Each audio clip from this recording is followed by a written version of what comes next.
What if the Cullens attended Hogwarts? Part 7. My time before Isolt was like another life. I was an altogether different person then, not entirely unlike the lad passed out in the tent, cocky, proud, and arrogant, though probably not a narcissist. Ever since my youth, I had harbored a fascination for dragons. After completing my NEWTs at Hogwarts, therefore, I had enrolled in training at the Welsh Reserve. I could only be employed as a keeper, however, once I'd earned my LIZARD. Loony individual with a zany adoration and respect for dragons qualification, and to get that, I had to gain experience with every species in existence. My training took me all over the globe. After Wales, my next stop was the Hebrides Islands northwest of Scotland, where I was taught how to care for Hebridean blacks, purple-eyed creatures that mostly preyed on deer. The British Isles was a good place to start with that type of training. It meant that, by the time I encountered more dangerous breeds, specifically those who preferred as tasty humans, like the venomous Peruvian vipertooth, I knew what to expect and how to defend myself. That's where I'd been Peru when I'd first encountered him. I'd just departed back to Lima, the capital. I was renting a room there in a wizard inn, located on a narrow street not far from the Plaza Mayor. One of the perks of taking your LIZARD was that you were given the opportunity to explore so many new places. Because I had a limited amount of time in each area, 4.5 months to be precise, I was always keen to see as much of them as possible. So, each night, after I'd finished my hours in the mountain reservation, I'd either jump to some new Peruvian town, or simply enjoy the city sights. One night in February, I was strolling through the Santa Beatriz district. It was 8 o'clock. I'd just rolled out of a Muggle tavern that served the most amazing pachamancha, and had headed over to the Parque de la Reserva to end the night, as I often did, when I saw them. There were 3 in total, 2 males, and 1 female. One had olive skin, though it still had a strange chalkiness about it, and looked unnatural against his dark hair. The woman was fairer, with skin as white as stone, and wild red tresses. The man she was curled around could almost have been described as average had it not been for those jet black eyes. Being a wizard, I immediately identified them as vampires, and my heartbeat might have spiked for a second, but I was an arrogant dragonologist. I dealt with the threat of death every day. How could a simple coven of vampires scare me? They were perched on the grass 30 meters away, observing a crowd of humans as they oohed and awed at a colorful fountain display. How very interesting, I chuckled, stroking my stubble. Their heads instantly snapped in my direction. Though the adrenaline surged in my veins, I didn't allow myself to shift position, and continued to lean lazily against one of the pillars making up the park's perimeter. The brown-haired man bent to whisper something in the woman's ear. She grinned and licked her lips, but kept her eyes on me. I chuckled again and winked. Years later, I wondered whether that one little action had been what had doomed me to a life of misery and obsession. Would they have given up the hunt if I hadn't provoked them? The man's head snapped back up, and he gripped the woman possessively, the sneer on his face melting into a wicked smile. Despite that, I didn't panic. They couldn't exactly murder me in front of so many witnesses. I turned on my heels, and began my casual amble back onto the main road. I kept to crowded areas, and headed in the opposite direction of the Wizard Inn. If I strayed too close to that place, they would have easily found their way to my room. On my stroll, I stopped off in a convenience store, and purchased a cheap pen and a small pad of post-it notes. I would have conjured it myself, but that wouldn't have been wise with so many people around. I wrote my message as I walked through the streets.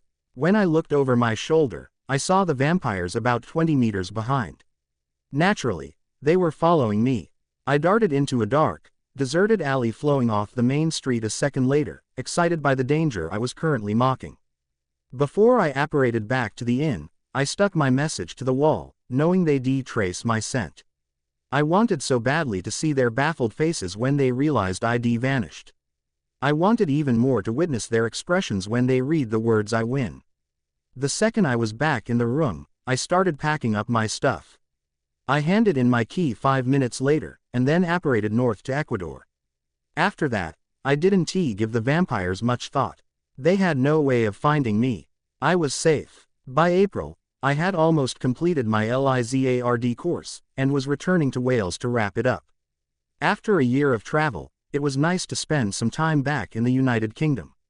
It surprised me how much I'd missed the dreary, miserable weather that smell that precedes a summer shower, the one that, when mixed with the scent of foliage and freshly mown grass, is so classically British. And then there was Ireland, my home. I'd been born and raised in Donegal County. For generations, my family had lived in Gleanrun, a wizard glen near Mount Errigal. I moved back there, too, and bought a little house by the river, the exterior of which was partially covered with climbing honeysuckle. My mum was ecstatic. Every single evening, she'd be coming round and having a nosy. I couldn't bloody get rid of her. So, Brunny she'd say practically every night, "I know you like your dragons, but when are you goin' to settle down? You re a good-lookin' boy, you know, and dear plenty o' girls around here. What about Quiva Mrs. Darren's daughter? Now dear a beauty. Bah, whatcha leave de poor lad alone, Bridget. He doesn't need your matchmaking skill to find himself a woman," my dad would interrupt. Then he'd turn to me, and whisper, "Stick to de dragoness, son. Dear easier to live wid dan de real ting." My father, Tomas O'Friel, was a tall, rosy-cheeked wizard with thick dark hair, which was only just beginning to turn silver at the sides. Save for the one spare tire around his waist, he was in fairly good shape for his age, which he put down to the fresh Irish air. He usually wore a pair of half-moon spectacles, and could be found 9 times out of 10 with his head in the paper. He started his own small business at a young age, and sold potion ingredients in Londonderry, along with a selection of complex pre-made potions for witches and wizards who lacked the brewing gift. He was successful enough that he was able to employ other people to run the store, whilst he and my mum saw to growing herbs and making more of the products that they were low on. Felix Felicis went quickly, as did Polyjuice Potion, since no one could be bothered put so much time into making them. They wanted them straight away, and for that they visited my parent's apothecary. My mum, like my dad, was nearing 50. She had wavy, silvery blonde hair, translucent skin, and spent most of her time in the front garden, which she had claimed as her recreational patch. The backyard was for store herbs, whereas the sole purpose of the front was to look pretty. Much to her irritation, none of the witches in Gleanrun interested me. Oh, I had plenty of offers, sure. My profession seemed to increase my appeal. When you come from a village as small and isolated as mine was, a profession in dragonology practically gave you celebrity status amongst the locals. Despite my protests, my mum was too eager to find me a wife. She'd had a very old-fashioned upbringing, and wanted to see me partnered up, so that she could have more little Brunnies running about her feet. First, she invited the Darrens over for tea, and forced me to show Quiva, a young black-haired witch with a penchant for herbology, the garden, whilst she, my father, and the girl's parents, shared a round of fire whiskey in the living room. My mother and Mrs. Darren weren't exactly inconspicuous each time they peeped out through the curtains. I resisted the urge to slap myself in the face. "I don't understand," Mum complained later that night. "What's wrong with Quiva? She's a lovely girl. I am sure she is. Black hair falling past her hips. Beautiful blue eyes. Pale skin. What's the problem, Brown? Nothing. She's just not for me. A bit too nice, for my liking." "Nice. Nice. Oh, well, heaven forbid. Oh, before I forget," I said, without looking up from the paper I was reading, "you shouldn't water your belladonna so much. So you an expert on gardening too now, are ya?" She responded moodily. I tried not to smirk as I gave her my reply. "No, but Quiva is. She gave your garden quite a bit of criticism, actually." "That did it." "Oh, she did she?" My mother sniffed, and relaxed back into her armchair. "Well, she clearly doesn't know what she's talking about den. You don't want a silly wife, Brown. Better to stay away from dat one." "Will do." Following that, my mother would ask each girl she invited round what they thought of her garden before they stepped through the door. She was very protective of her plants, and a high opinion of them was a prerequisite for any potential daughter-in-law. After Quiva Darren, she moved on to Anya Gallagher, and then to Orlaith Foley. I was supposed to be entertaining Aithna Kane on the night of the summer solstice. Every year on the 21st of June, the locals would gather together around a bonfire and celebrate. It wasn't tea because the day held any particular significance. The only reason why the villagers selected it was because it stayed lighter for longer, thus allowing for more time to drink and be merry with friends. I managed to escape Athena at 6. The only positive thing I had to say about her was that she was mildly attractive. Behind the roses and those full pouty lips, however, there was nothing there, just a vacuous space where a brain should have been. Mum must have been getting desperate. Either way, I'd had enough. Excuse me for a second, would you? I said, backing away before the brazen witch could ensnare me in her arms. I am going to go get us some drinks. Oh, right, brilliant, she grinned. Could you get me a fire whiskey? Mix in some pumpkin juice as well. Not too much, though. I know the sugars are natural, but I am trying to watch my figure. I've seen Tia's dress and it'd be absolutely perfect for fire whiskey, I interrupted, with pumpkin juice. Not too much. And then I spun on my heels and dashed away, shooting into the thick of the crowd, so the vapid harpy wouldn't see me disapparate. In the blink of an eye, I was 4 miles away from my original spot, on a country road that snaked up through the Glenveagh National Park. The sun was still a good distance above the horizon, sending rays of sunshine down onto the grassy hills, heather, and ornamental rhododendrons. In the middle of it all lied the quiet loch. It looked golden in the radiant summer light, and sparkled with each ripple. Beneath the surface, though, I knew those waters were far more sinister, filled with all sorts of ill-tempered creatures, like merpeople and grindylows. I'd been walking for a good half hour, when an insane, frustrated scream disturbed my peace. I was immediately alert, and snatched my wand from my pocket, before throwing myself into a sprint towards the bend at the end of the road, from around which the noise had come. The second I was around the corner, I stopped dead in my tracks. The cry had come from a girl. She didn't look like the ones from my village. Her waist-length hair was partially pink for one thing. 3/4 of it were golden blonde, but a large chunk at the side had been colored with magenta dye. She was wearing a black Billy Idol t-shirt, faded jeans, fingerless gloves, and green Doc Martens. Around her neck, along with a multitude of pendants, was a long, striped scarf. The only problem was that a white mountain goat had taken quite a fancy to it, and now the two were engaged in a tug of war, even though it was still wrapped around the girl's neck. "Give it here, Nanny.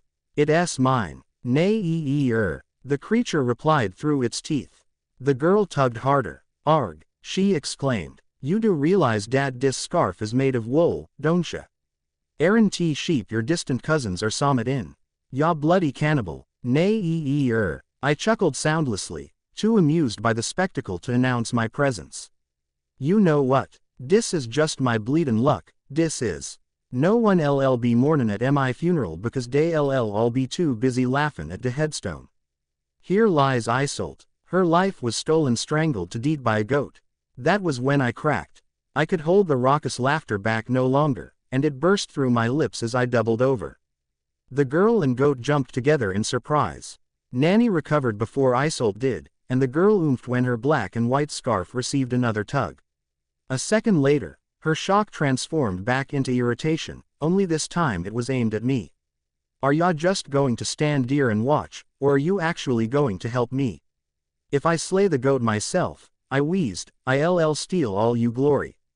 "My glory? Bah, as if I am stupid enough to risk my life for glory.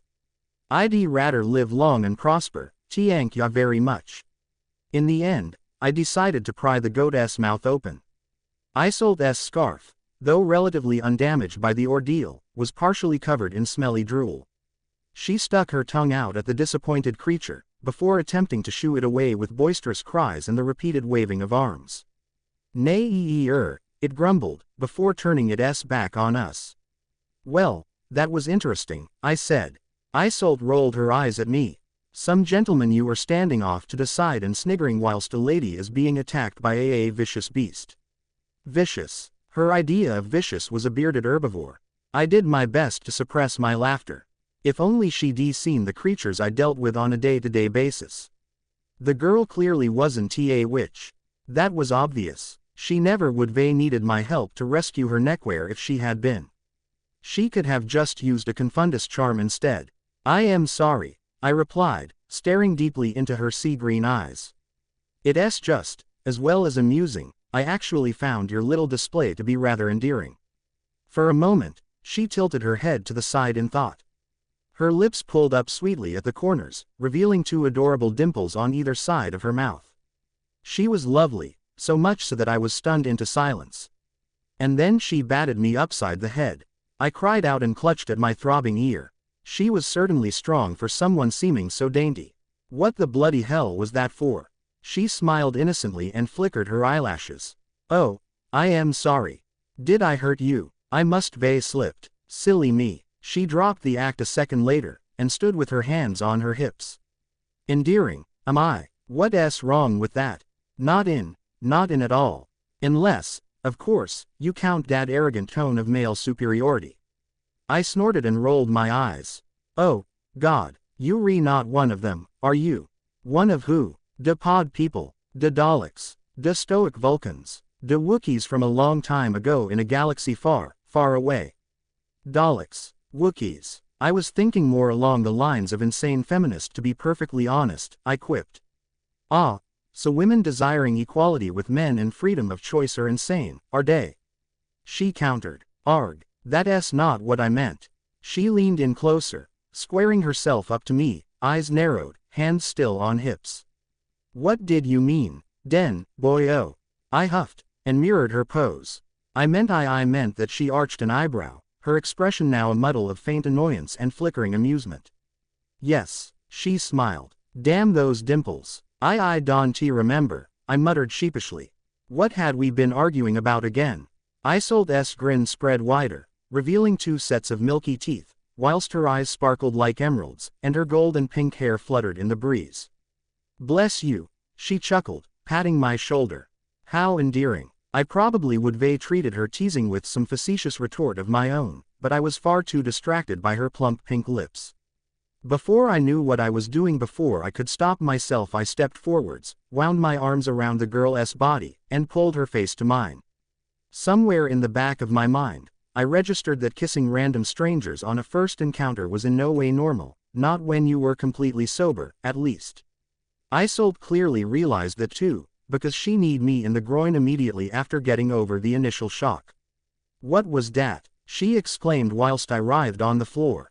Are you a Neanderthal, or Summit in? She continued to freak out. I didn't catch most of it, owing to the sickness welling in my gut. When my pain finally subsided, I looked up to see Isolde determinedly marching away from me. She was carrying a small wooden case that I hadn't noticed until now. Hey, wait, I mumbled lamely, before slowly pushing myself to my feet and jogging after her. Go away, she said. No, let me walk you home. You shouldn't be walking around the park on your own. No one's going to hurt me. You don't know that, I argued. She didn't look pleased, and simply increased her pace. Look, I am sorry I kissed you, okay? I shouldn't have done it. No, you shouldn't have. I could have pointed out that she kissed me back initially, but that probably would have only earned me another injury, which I was keen to avoid. Why did you kiss me anyway? She snapped. Do you do that with every girl you meet? What? No, of course I don't. Actually, I've spent the last 2 months trying to get away from them. Her brow furrowed with disbelief. It's true. My mum's been trying to set me up with every female in the village. That's where I was before I came here, trying to escape Athna Kane. Why do you run den? Weren't these girls pretty enough for ya?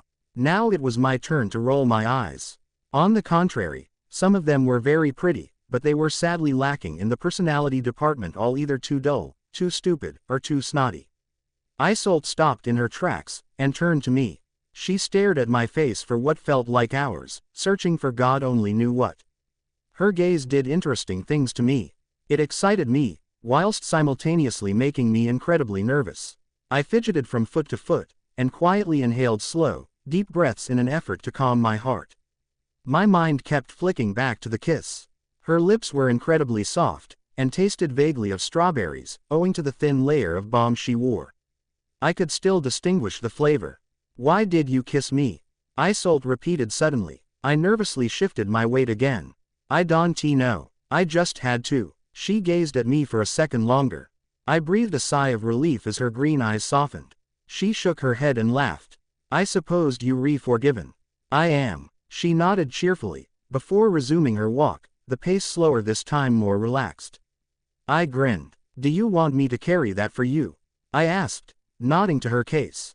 The only answer she gave on that was a roll of her eyes. I chuckled and moved on to my next question. What's a Dalek? Once again, she stopped abruptly, and when she next turned to me, her face was a mask of incredulousness. You kidding, right? Why would I kid? Her eyes bulged in astonishment, now as wide as golf balls. You've never heard of the Daleks? What about the TARDIS? What about the Cybermen? Surely you must have heard of the Doctor. Oh, I know what a doctor is, I said excitedly. They cut people open and stuff. Ridiculous practice in my opinion. All right, Mr. Sarcasm. I was actually referring to the Time Lord from the planet Gallifrey. Never heard of him. I don't believe this. Are you an alien or something? For a moment, I could have sworn she looked hopeful. Not exactly, I chuckled. My name is Brone, and I am from a village not far from here. Huh, your accent seems a bit weak for you to be a local. I shrugged. I've done a bit of traveling. I had to enunciate my words properly when in areas where English wasn't the first language. I spent the first half of the walk telling her about my adventures. She was especially interested to hear about the exotic creatures I worked with. I told her that I specialized in care of reptiles, and described the places where my occupation had taken me. In return, she told me all about the famous program she watched on her television. She loved blue police boxes that were bigger on the inside than the outside, and found the prospect of time travel absolutely fascinating.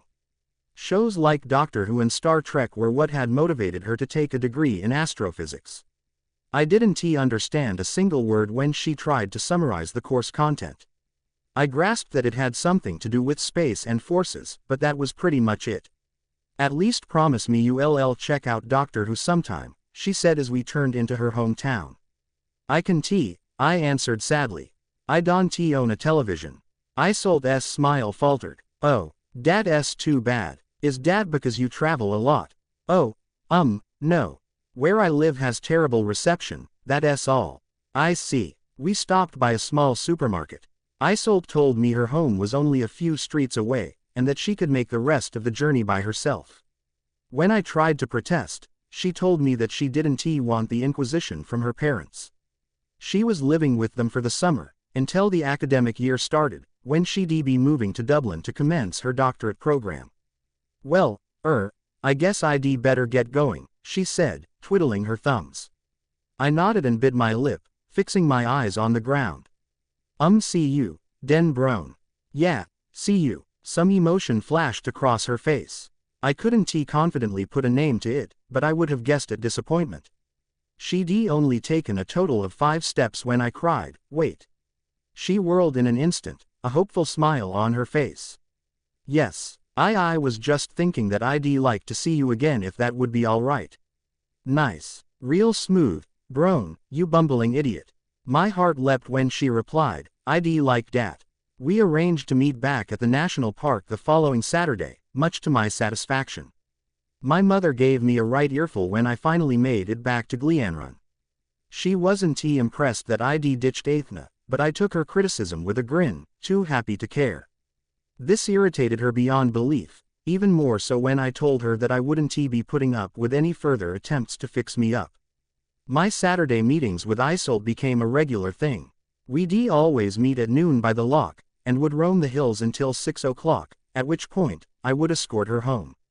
Each time I met Isolt, she was always in possession of her wooden case, which she used to carry her art supplies.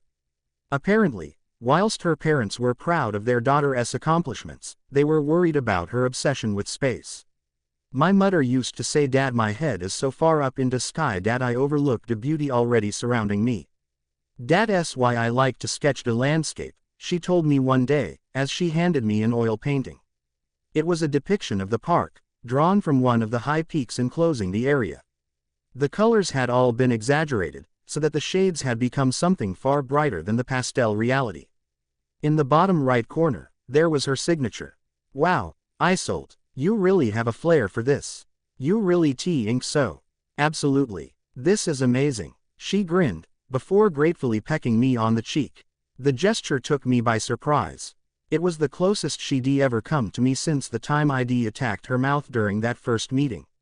My grin immediately triggered her blush, and I found myself complimenting her far more frequently afterwards, in the hopes that I would see it again, and receive another kiss. It was one rare hot day in July when our relationship took its first step forward. We were lying in the grass, surrounded by purple heather on all sides, trying to construct pictures from clouds as we stared up at the sky. I was sweltering in my white button-down, which wasn't something that happened often in County Donegal.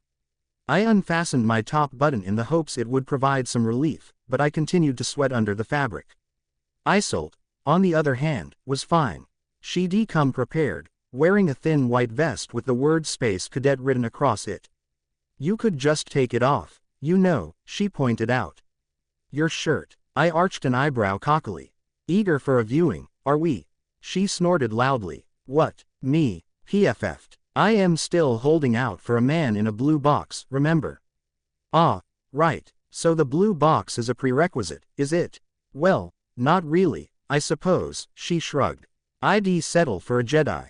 What's a Jedi? Someone with magical powers. It took all my efforts then to keep the smirk off my face, which was extremely difficult, considering how great my own smug joy was in that moment. Magical powers, That's what you after. Yup, like a wizard, perhaps. Her lips twitched and she giggled. A wizard, as in a white-bearded old fogey with a pointed starry hat and a cauldron, who readings to turn people into toads. I rolled my eyes. Great, now I was being stereotyped. Actually, I was thinking more along the lines of a devilishly attractive man with superpowers, who spends his time taking care of enormous, scaly dragons. Well, in that case, Isolde smiled. Den, yes, a wizard would be right up my alley. It's a pity I'll never meet one. I chuckled under my breath. A pity. One day, if things went well, I would tell her the truth about who and what I really was. Now wasn't the time though. We hadn't known each other long enough for that, and I didn't want to frighten her.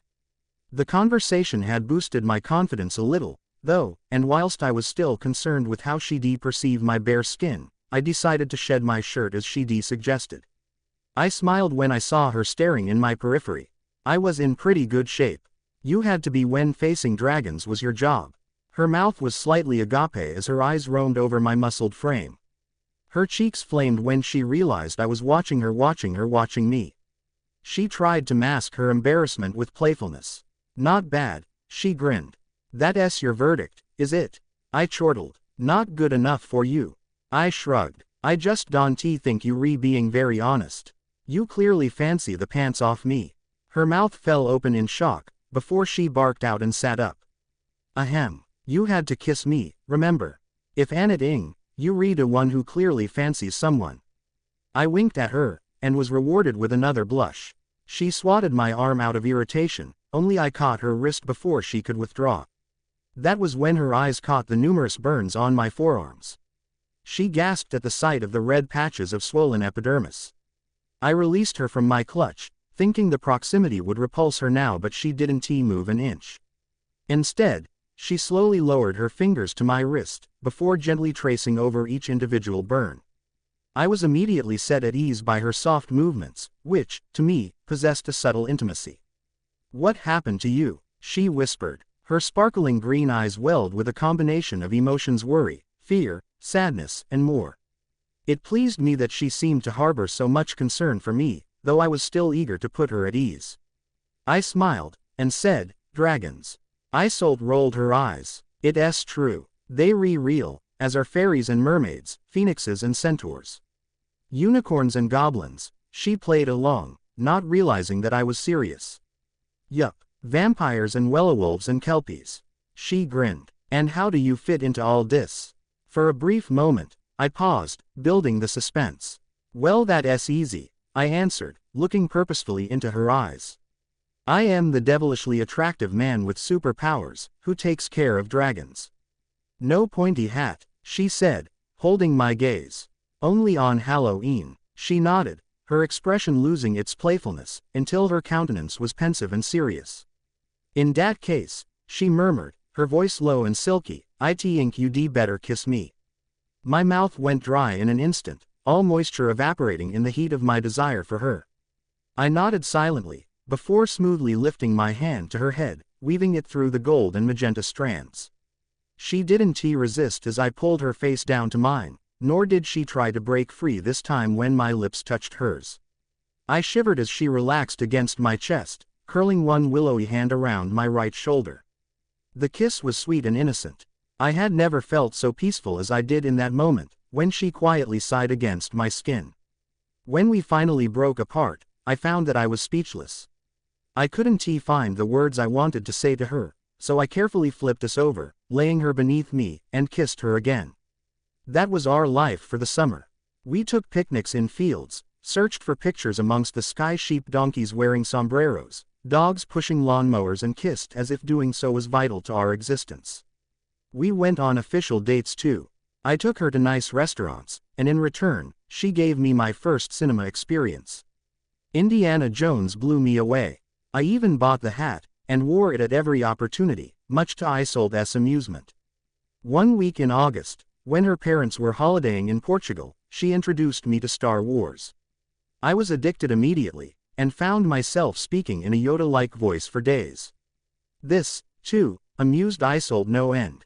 By the time she got around to revealing the Doctor and his blue police box, I was a full-fledged geek. "Don't get me wrong," I said, my head in Isolde's lap, as we reclined against the couch, "the Doctor is cool." "Awesome," she corrected, stroking my sandy hair. "Awesome then. But do you actually find him attractive? I mean a lot of the time he's played by old men." Isolde chuckled. "It's more de concept dan anything. He could look like an old man one minute, and the next, he could be as young and gorgeous as you." "Why, thank you," I laughed. "What would my outfit be like? If you were the Doctor, ya mean?" "Ha, ha, only you'd be able to decide dat.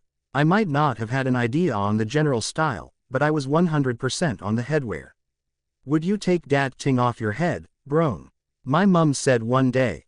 Your fader and I are bloody fed up of seeing it. Hey, my dad shot, looking out from over the Daily Prophet, you leave me out of dis. If the lad wants to wear the hat, Bridget, den let him." "Yeah, it's my Indy hat," I defended. "Indy is amazing. I am not taking it off." "Indy? What's an Indy?" I rolled my eyes, which was probably a little stupid of me, considering I, too, wouldn't have understood the reference a month or so ago. "Indiana Jones. He's a movie character. He goes on lots of adventures and stuff." "Movie," my dad repeated. "Isn't he a movie one of those plays dat tiny people perform for muggles in TM little boxes?" "That's not exactly how it works. The people aren't T and C." "Never mind how it works," my mum interrupted. "Where did this sudden fascination with movies come from?" I nibbled my lip in contemplation. Should I bite the bullet and tell them about Isolde? That would surely unleash a world of discomfort. On the other hand, it might put my fussy mother in a better mood. She'd been sulking ever since the summer solstice, desperate as she was to continue in her ambitious matchmaking. I sighed. It was no use prolonging the inevitable. "I am seeing someone." My parents stared blankly back at me, as if I was speaking a foreign language. As in romantically. For a moment, there was absolute silence, and then, "Ooh," my mother's hands shot into the air, whilst strange noises continued to burst through her lips. She flashed forwards and latched onto my shirt, her grin mannequin more than a little scary. "A girl you mean? Are you seeing a girl?" "No, I am seeing a fruit bat named Jezebel." "Oh, this is wonderful," she exclaimed, ignoring my sarcasm. "Who is she? Where did you meet her? Does she live in the village?" "No, of course she doesn't. You never would have been able to hide it from me or wise." "What does she look like? Where's she fro? Are you going to let me get a word in edgeways, woman?" I chuckled. My mum blushed and laughed. "Sorry, brown. It's just I am so excited." I let her pull me over to the sitting area by the fireplace. Dad rose from the dinner table and came over to join us as she pushed me down onto the couch. "Come on, tell us all about her. We want all the details." I twiddled my thumbs nervously. Best to get the most important fact out of the way first. Well, she's a muggle. The smiles on my parents' faces dropped immediately. They blinked in shock, and exchanged uncertain glances. As far as I knew, none of my immediate ancestors had ever seen the need to select a partner outside the magical community. It wasn't that my family were anti-muggle, it just made more sense to them to fall in love with someone you had more in common with. A muggle? My dad asked, his head tilted to the side in deliberation, before a wide smile lit up his face. Well, I wasn't expecting dat. What's she like, lad? I grinned. Amazing. I then proceeded to retell the story of our first meeting. The more they heard, the happier they seemed to become, though I still sensed an undercurrent of concern. Don't get me wrong, Brown, my mum said. Isolt sounds absolutely wonderful, and you know perfectly well dat neither you Fader or I have a problem with muggles. But how is the girl going to take it? I imagine it would be a lot to deal with. She might feel a little inadequate in our community. Is that what you think she would be? I questioned defensively. Don't be daft. I am talking about how she would feel. If I were in her shoes, and I had to step into a world where everyone had abilities that I didn't, I'd always be a little self-conscious, no matter how many times the people around me told me not to be. It can be a hard thing, living in the wizarding community as a muggle. I've heard about it before, and some of the people around here will judge her immediately, especially the females. I nodded, understanding her point. I am not concerned about them though. Neither am I. They'll have me to deal with if they re anything less than courteous, she responded seriously, but be warned, nonetheless. Isolt will feel it, no matter how much you try to protect her. Isn't that right, Tomas? But enough pessimism for the moment. My dad reached over and grabbed the hat off my head, stuffing it onto his own. Let us hear more about this girl. Is she pretty? For the rest of the night, the conversation revolved solely around Isolt. My parents gave me pointers on how I should go about telling her, and advised that I do it soon, preferably before she moved to Dublin. I think their desire to meet her was what motivated this, but I didn't argue, because I was eager to have her know everything about me. I didn't want to keep secrets, and if there was a possibility that telling her would strengthen our relationship, I would take it. What's the matter, Brown? She asked anxiously the following day, as we were walking out of her local cinema. I'd been trying to psyche myself up all afternoon, but, evidently, I hadn't done a good enough job of concealing my fears. You've been fidgeting all evening. I thought you'd never stop wriggling back dear into tea-eater. Some it in on your mind. No, I answered quickly, in the attempt to allay her fears. I began chewing my lip a second later, when I realized I wasn't being entirely truthful. Well yes, actually, she tensed, her eyes wary as she examined my face. Come on, Den, spit it out. I sighed and pulled her closer to me, linking both our hands. I need to tell you something about me but not here. I don't like the sound of dat, she murmured. You not having an affair are you? Oh, God, you remarried. What? No. I chuckled and rolled my eyes. Stop jumping to conclusions. It's nothing like that. Den what? I shook my head. Not here. Let us go to the park. What? But it's already 7. When I threw her a pleading expression, she sighed and pulled away from me, before pointing to the street corner.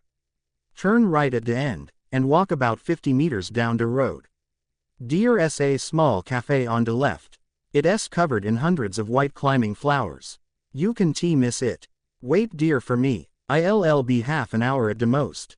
I followed her instructions without question, and found the place easily.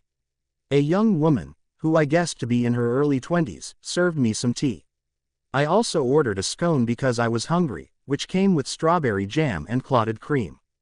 After 15 minutes, the bell above the door jingled, and in walked Isolt. Hey, Aislinn, she said to the girl. Oh, hi, Isolt. Come to fill your flask. You know me too well. The waitress with dark frizzy hair chuckled. No, you just drink too much caffeine. Only on frosty nights. Isolt handed Aislinn a flask. When the waitress turned her back to fill it, I received a sly wink from my girlfriend.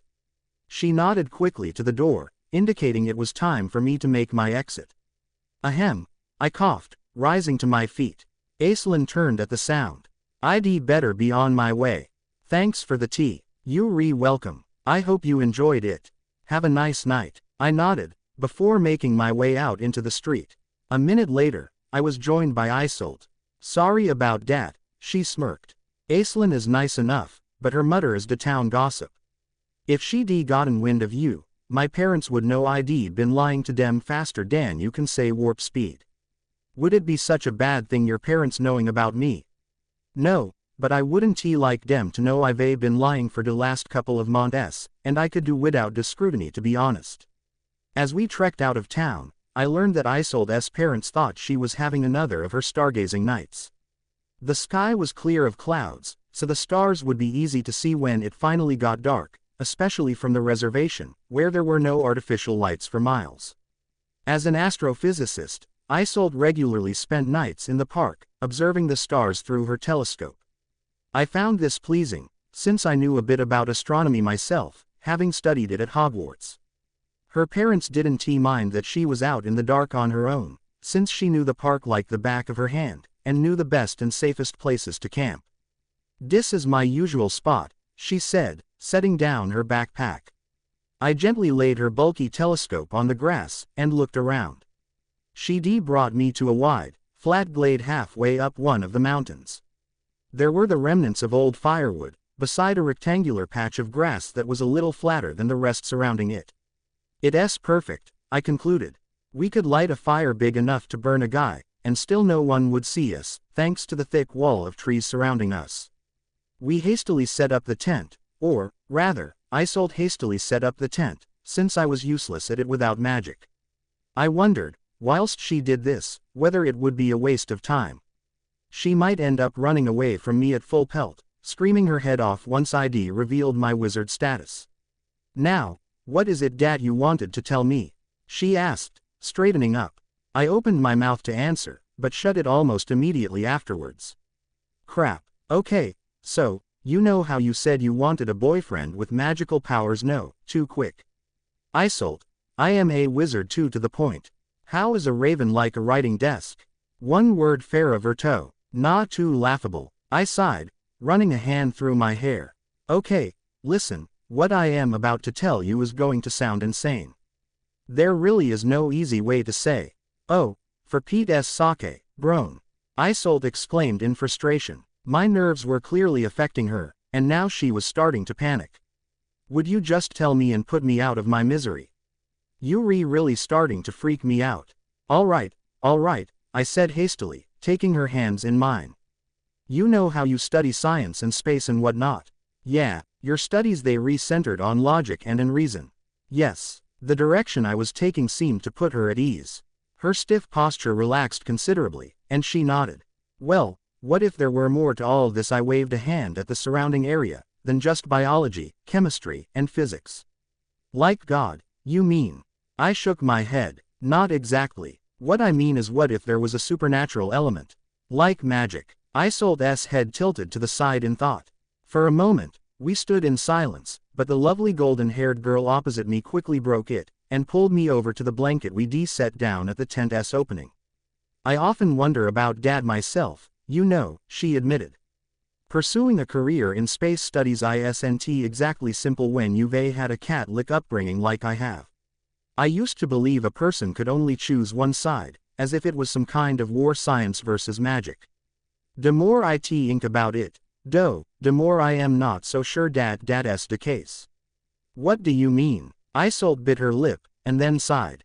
"All right, you know how the leading theory amongst scientists for the creation of the universe is the Big Bang. Well, to sum it all up, everyone is searching for something to explain how it could have happened. The problem I keep coming back to, though, is the energy transference. Matter and energy are interchangeable. One can be born from the other, yet you can create it from not in. So what started it all off? You've lost me," I laughed, pulling her onto my lap. She slid her arms around my neck, whilst I twisted a lock of her magenta hair around one of my fingers. "What I mean to say is that one spark of energy that started it all off, where did it come from? Because it couldn't just have popped into existence by itself. That would defy science. Magic. I shrugged. Precisely. Isolt shot, excitedly clapping her palms against my chest. Call it what you will, but dear S Summit in out dear Dad defies science. Some supernatural element. You could call it God if you like. Dad doesn't mean Dad God is necessarily conscious, or Dad it, whatever it is still around. Maybe it fizzled up long ago. Or maybe it is an omnipotent, omniscient he. I really don't know. But somewhere back down the line, it Inc. dear had to be Summit in working outside of science that made all this possible. I nodded. I think you right. Who knows, she went on, now in full-blown rant mode, our universe might not even be the first. Maybe universes are like life forms like plants they reborn, they grow, they die, and then new universes are born from the seeds, or energy, they leave behind. She said this as if it was a question.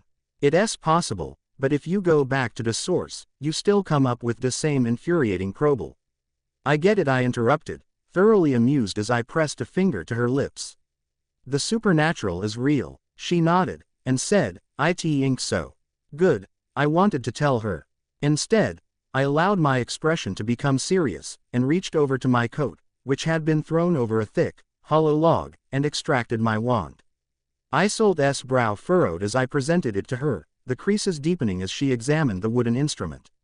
Walnut and unicorn hair, 12.5 inches, I murmured against her ear. Her hands stopped their caressing immediately, and she twisted in my lap to look at me, a smirk on her face. What? This is a wand, I said, picking it from between her fingers. It's very powerful, and potentially dangerous. Ah, right, yes. I forgot you're a wizard. Obviously, she thought we were pretending. Who wouldn't he? I exhaled heavily, before aiming my wand at the half-burnt logs. All of a sudden, they burst into flames, casting a glowing amber circle around us. Isolt bolted from my lap so quickly the motion sent me falling backwards. She stood with one palm pressed over her heart, her other arm wrapped defensively around her waist. Her breathing came in loud gasps, whilst she switched her gaze on me, and then back to the fire, and then back to me once again. How did you? Magic, I interrupted softly, rising to my feet. She stumbled backwards when I took a step towards her, her green eyes wide with panic. The action, though understandable, still made my stomach drop. No way. Dear S, no such thing. This is a joke. But you just said 5 minutes ago. I know what I said, Brone. She shouted. Her hands flew to her scalp, where she gripped her hair by its roots. Her feet created muffled thuds against the ground as she began pacing frantically, left to right and back again, her eyes glued to the fire. No way. No way. Isolt. It was a trick or Summit in. You pranking me, I know it. I shook my head and lifted my wand again, this time flicking it at the rucksack she slung by the tent. Isolt's jaw dropped lower with each passing second as we watched the regatta bag drift up into the air, unaffected by the forces that should have kept it tethered to the earth. I don't understand, she whispered. This isn't possible. I didn't contradict her. She needed time to absorb what she was seeing. I did, however, leave the rucksack suspended in mid-air, so that the proof would remain right there before her eyes. Predictably, when the ability to move her legs finally returned to her, she approached the anomaly, and checked it on all sides, waving her hands over the surface to make sure there were no trick supports.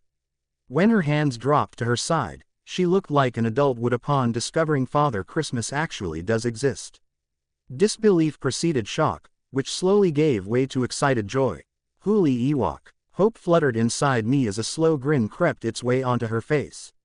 She pointed giddily at the rucksack, her chest speedily rising and falling. How? I shrugged. The supernatural and science are two separate things, right? They work outside of each other. Isn't that sort of the point? Yeah, but how? I mean how? I slowly approached her, relieved when she didn't recoil. I don't really know. Magic has always been a part of my family. I held out my hand to her. She took it, and allowed me to pull her back down onto the blanket, or, at least, she did after completing a running circuit around the glade, one involving lots of oh my gods and high-frequency squealing. The forest bats would probably be thinking a member of their colony had gone astray.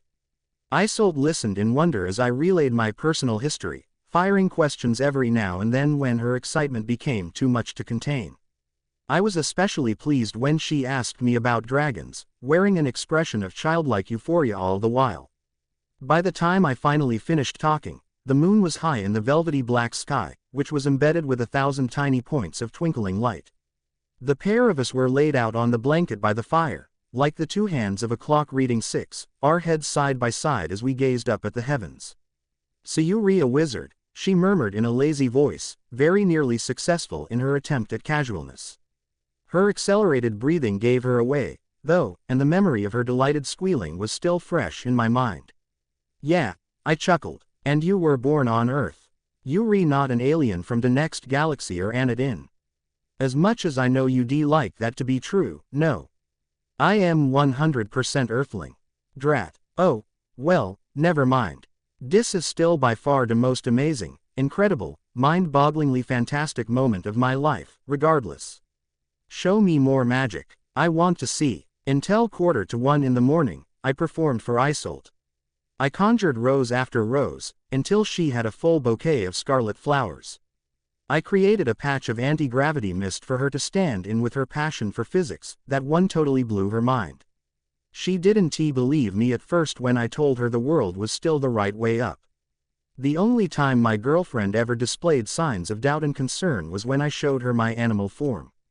I was one of the few wizards that had mastered the skill before leaving school, successfully having transformed myself into an Alsatian one evening as I practiced in the common room. With the metamorphosis came dozens of canine instincts. I wanted nothing more than to protect the fragile girl I had come to adore, the girl whose sweet, strawberry jasmine scent flared and swirled in my nostrils. When the time reached 2:30, Isolde entwined my hand with hers, and pulled me towards the tent. I had a better idea though, and conjured a king-sized mattress, along with a duvet. The sky was too beautiful to ignore, and Isolde deserved to sleep beneath it. The blue, red, and white light of the distant sun's the last thing she saw before her eyes closed. That way, she could dream about the million possibilities for magic in galaxies far, far away, where the Jedi lived. The night air was deeply chilly despite the campfire, so I performed a thermal charm to keep us warm. Isolde beckoned me under the thick cover once I'd finished, lifting it in welcome. I slid in beside her, immensely content when I felt her shuffle into my embrace. "Your feet are like ice," I smiled happily. Why this pleased me so much, I had no idea. Perhaps I was just relieved that she still wanted me close enough that I could feel them. "And yours are hot and sweaty. They smell really bad too." She giggled at this. "It's true. I don't doubt you." I lightly swatted her arm, causing her to giggle some more. "Groan. Can anyone use magic?" My eyes snapped open in an instant. I knew I had to tell Isolde the truth, but that would mean disappointing her. Also, I was afraid my mother's prediction would come true, and I didn't want my girlfriend to develop a complex. To me, we were equals, different, granted, but still equals. I was magic, Isolde was science. There were things I could do that would always be beyond her, but, at the same time, she possessed a knowledge and understanding that I had never encountered before. In the wizarding world, it wasn't necessary to understand the complex makeup of the universe. No one ever questioned the same things that Muggles did. Our field was the supernatural, so we only bothered to learn the most basic rules of biology, chemistry and physics, those which enabled us to go about our day-to-day lives. "No, it's something you reborn with." "I figured as much," she answered, a hint of regret audible in her tone. "Don't let it get you down," I encouraged softly, gently stroking her cheek. Her eyes closed automatically at my touch. "I have enough magic for the both of us." "Good. You'll never get rid of me den. Please. A very big please. Is that all you want me for?" "Not at all, but it's certainly a perk." "All right, magic thief." I cut off her pending retort with a heated kiss, to which she responded with enthusiasm, running her tongue along my lower lip. The hairs on my arms bristled as Isolde's fingers brushed my bare chest. She was wearing a pair of leggings and a baggy t-shirt. I, on the other hand, after apparating back to my cottage, had retrieved a pair of comfortable shorts. Our little bubble of warmth was no place for multiple layers, so I had even discarded my shirt to balance out the temperature. There was no sound that I could hear, save for our nervous breathing, and the occasional hooting of a nearby owl. My fingers brushed the exposed skin of Isolde's hip where her shirt had ridden up. She shivered at the contact and gripped me tighter. I gulped, cringing immediately afterwards, because the noise seemed so loud in my ears. This wasn't exactly the first time I'd been in intimate position with a woman, so why did my heart suddenly feel as if it was about to burst through my chest? Oh, yeah, because this was the first time I'd been in. I love you, Isolde whispered abruptly. I inhaled with a sharp gasp. For a moment, my pulse surged, thundering loudly in my ears, making it impossible to ignore. Not long after, however, it steadied into a peaceful rhythm. The feeling those 3 words sparked was indescribable. It swelled from the tips of my toes, up through every cell in my body, until I was a vessel of euphoria. I love you too, I whispered back, kissing her hair. I was surprised when I realized I'd never told her this before. Isolde was all I ever thought about anymore. The minute I left her, I was counting down the hours until I would next see her again. Everything about her entranced me, her sea-green eyes especially. They were so full of life. Without warning, she pulled her t-shirt over her head and discarded it on the grass. What are you doing? I questioned immediately. I barely just resisted the tempting urge to lower my gaze. She didn't respond with words. Instead, she pressed herself closer to me, tracing patterns over my skin until she reached my spine. Isolde, SSH, she soothed. The smell of her breath as it blew gently onto my face was hypnotizing. My argument began to dissolve in my head, but I was swiftly brought back to reality when I felt her cool, willowy fingers on the waistband of my shorts. Wait, Isolde, what are you doing? What's the matter? Don't you want to? She asked, her expression tinged with hurt. What? No, it's not. I mean, of course I want to. It's just I don't want you to do anything you'll regret. I closed my eyes and shook my head. My thoughts had suddenly been sent into a whirlwind. I could barely get a hold on them. You cat lick, she offered. I nodded sheepishly. Don't you want to wait? She laughed a low, delicious laugh, before planting a kiss on my collarbone. When she next looked up, her expression held nothing but tenderness and trust. That's the perk of being a scientist in a religious community. I know the rules I am supposed to follow, but, right now, they don't fit with my logic.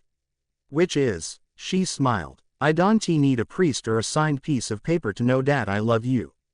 I don't want anyone else. Me neither, I whispered. So why should we hesitate? Life is too short. I don't want to let it pass me by and regret it later, just because I decided I should follow the rules. I couldn't find it in myself to contest her wishes any further. As she'd already pointed out, Isolde dealt with reason, and right then, laid out in the glade beneath the diamond-studded night, her iron logic was too convincing to question. A tickle at my nose woke me in the morning. I tried to bat away whatever if was causing the tingle, but my hand brushed against something soft and silky. When my eyes cracked open, I realized it was a lock of golden hair. It brushed against my skin each time I inhaled. Only when I heard a low musical chuckle did I remember where I was and what I was doing here. My head was resting against Isolde's chest. My left arm and thigh was draped over her supple body, but I saw nothing in her expression to indicate discomfort. Morning, she greeted. Her grin was infectious. Hello. Suddenly, the air filled with the sound of her laughter. This confused me. What? Not in. You have bed head, that's all, and you sleep funny. I rolled my eyes and flattened my messy hair. Sleep funny. This is a king-sized mattress, she reminded me, yet you practically slept on top of me. But you really comfy. I nestled my head back down against her chest, shutting my eyes once more. Besides, I kind of got the impression last night that you like it when I am on top. She swatted my arm at my cocky comment. I chuckled and held her tighter, which she seemed to enjoy. Slowly but surely, memories from the previous night began to come back to me. If I'd had any idea beforehand that everything would turn out so perfectly, I wouldn't have wasted so much time worrying. Our clothes were scattered around us. I had no present desire to get dressed, and I certainly wasn't about to allow Isolde to do so. That would be criminal. You don't regret last night, do you? She asked suddenly. Not a bit. Do you? No, it was everything I'd hoped for. I grinned. I knew you'd imagined me naked. As if you can say any different. Of course not. I imagine me naked all the time, I teased. She giggled. You re such a goof. You re a geek. Jerk. Dork. Our exchange was good-natured and playful, as always, progressing until we ran out of comebacks, and had to find something else to do to occupy our lips. 2 hours later, I set about packing up Isolde's things. It was a lot quicker than it had been to set it all up, since we didn't have to do it manually. She watched in awe as I performed the various charms. It pleased me that I could impress her so easily. Do you want to come back with me today? My parents are dying to meet you, I told her once I'd finished. She froze in an instant. Your parents? I nodded. I am not sure, she said, biting her lip. Isn't your village in the opposite direction to mine? My parents will start to fret if I am not back in a couple of hours. Don't worry about that. I can have you back in the blink of an eye. Seriously, she gawked. Seriously, we could go drop your stuff off if you like, and then jump over to my village. And dear LL be more magic. I laughed and nodded. As much as you want. All right then. She bounded over to me so quickly I flinched. I guess she really was excitable when it came to the supernatural. You might find this a little nauseating the first time, I warned, taking her hands in mine. She smiled cheerfully, undeterred. I apparated us to a spot just outside of town. Isolde gasped upon our arrival, and bent over to clutch her knees, in need of the support. Despite the dizziness subsequent to the spatial travel, the experience made her joyfully hyper, and she began excitedly sorting through various equations and theories that could potentially be applied to apparition. Whilst she returned home to check in with her parents, I paid another visit to the flower-covered cafe, where I purchased 2 scones to take away, one for me, and one for Isolde. We ate them on our walk out of town, and sat in the farmer's meadow just beyond the border to finish them, before apparating to Gleanrun. We appeared just outside my parents' house. Isolde immediately made a comment on the picturesque setting. I gave her a minute to take in the purple mountain dominating the landscape, and the small clusters of whitewashed cottages surrounding the square.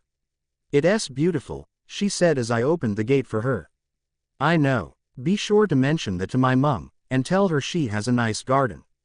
We both braced ourselves as I knocked on the door.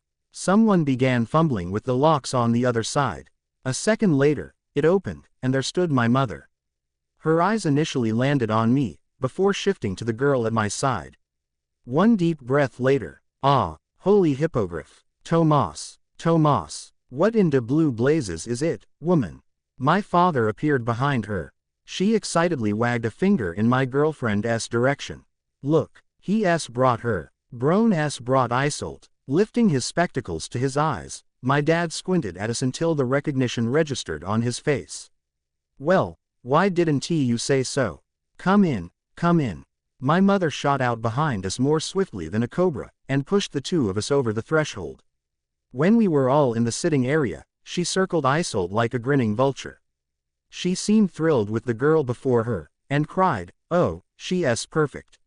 You perfect, dear. Thank you, Isolde answered bashfully.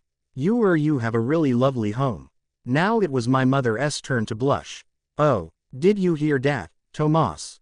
Isolde likes our house. I did hear, Bridget. And I love your garden. It's very pretty, Tomas. Hey, Tomas.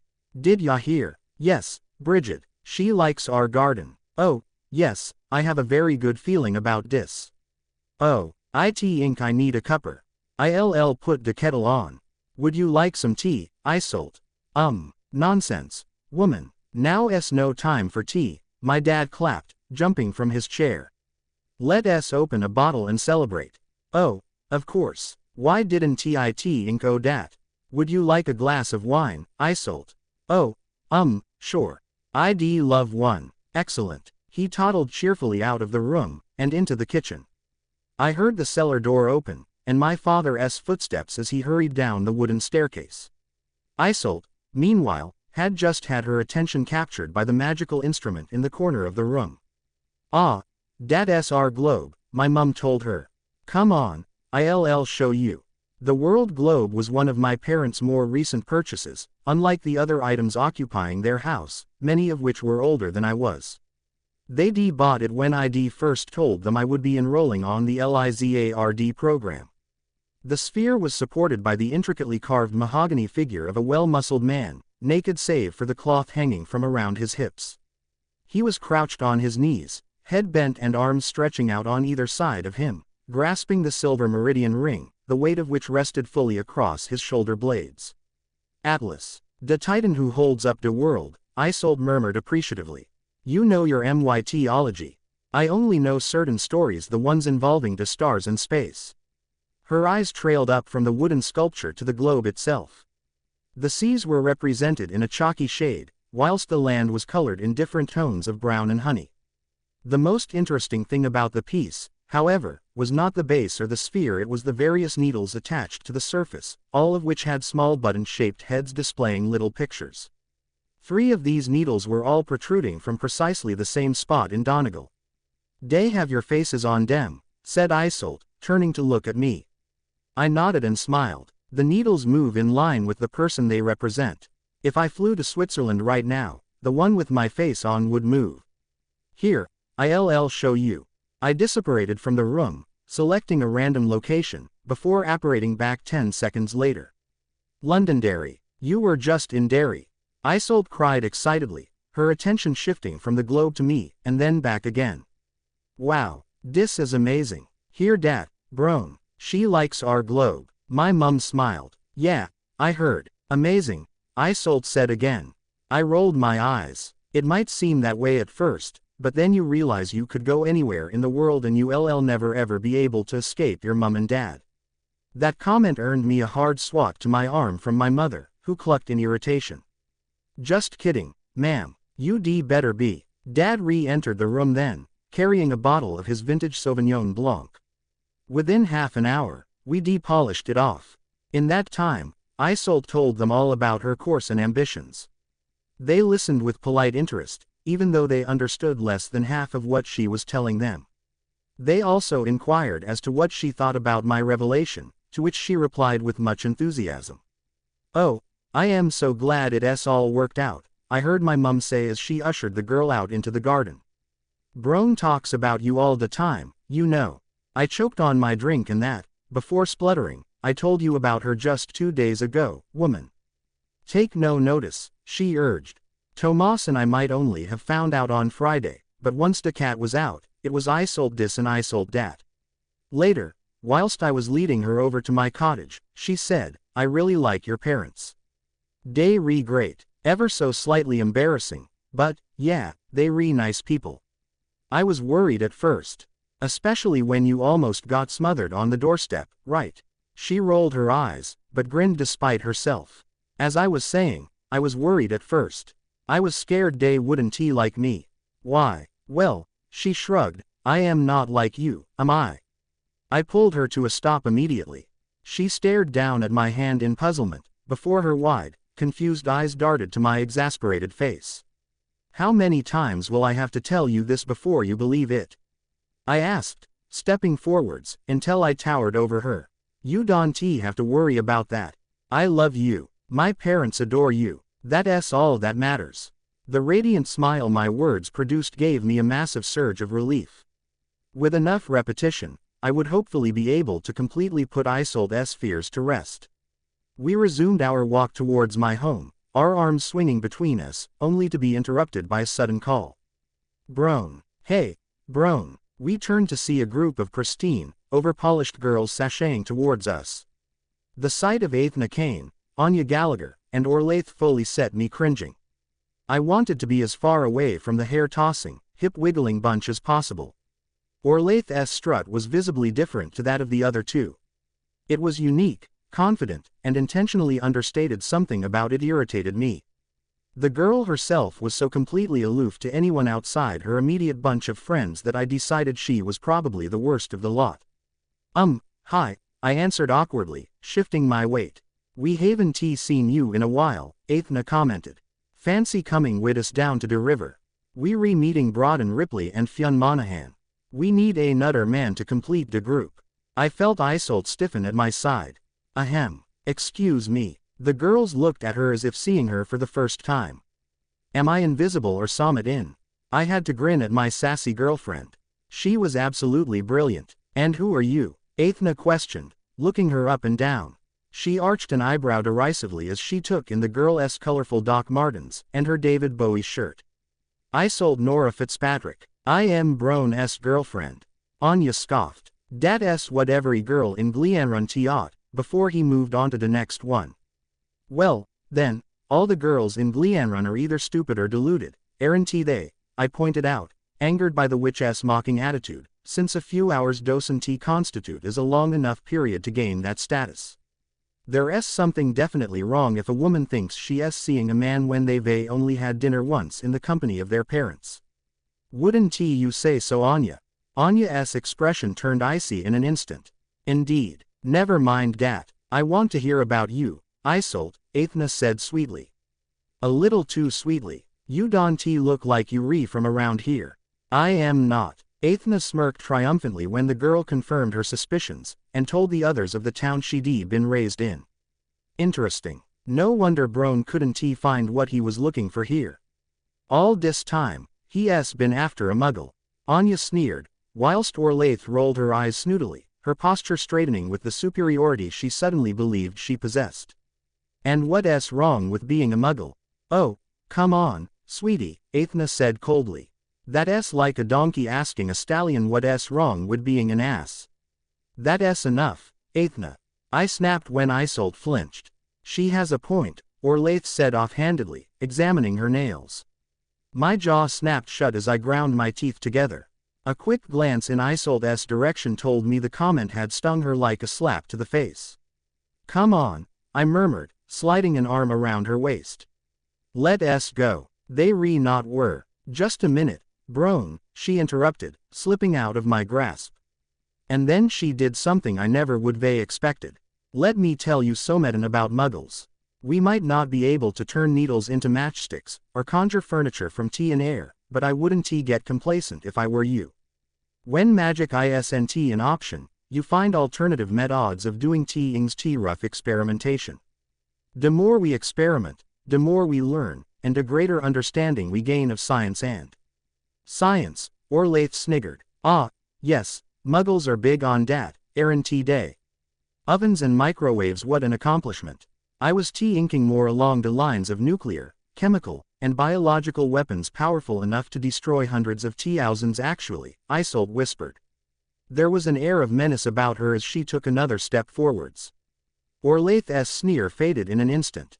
Now, I am not going to waste my time trying to explain the complex science behind such mechanisms, or how one little muggle bomb smaller than me could cause so much devastation, since dear's clearly no way you girls have the brain capacity to understand that. But the next time you ink to insult muggles, or decide that you have something in on us, just stop for a moment and remember which race has dear finger on the trigger. I felt more than a little proud as I watched Isolde stand up to the three witches. She was certainly a force to be reckoned with. The girls were gawking like they didn't know what had hit them, and she hadn't even finished yet. I know things about the universe, she smirked, that you couldn't possibly begin to imagine things that happened millions of years ago, things about the present, and things that'll happen in the future like the sun expanding, thanks to the hydrogen burning at its core, to the point where its radius will be enough to envelop the earth. No. Us muggles don't have special powers, but we always find a way to achieve our ends, regardless. I wonder what that says about our intellect, and what it says about yours. When you find a way to make Summit and fly, or put a man on the moon without your magic, come and speak to me.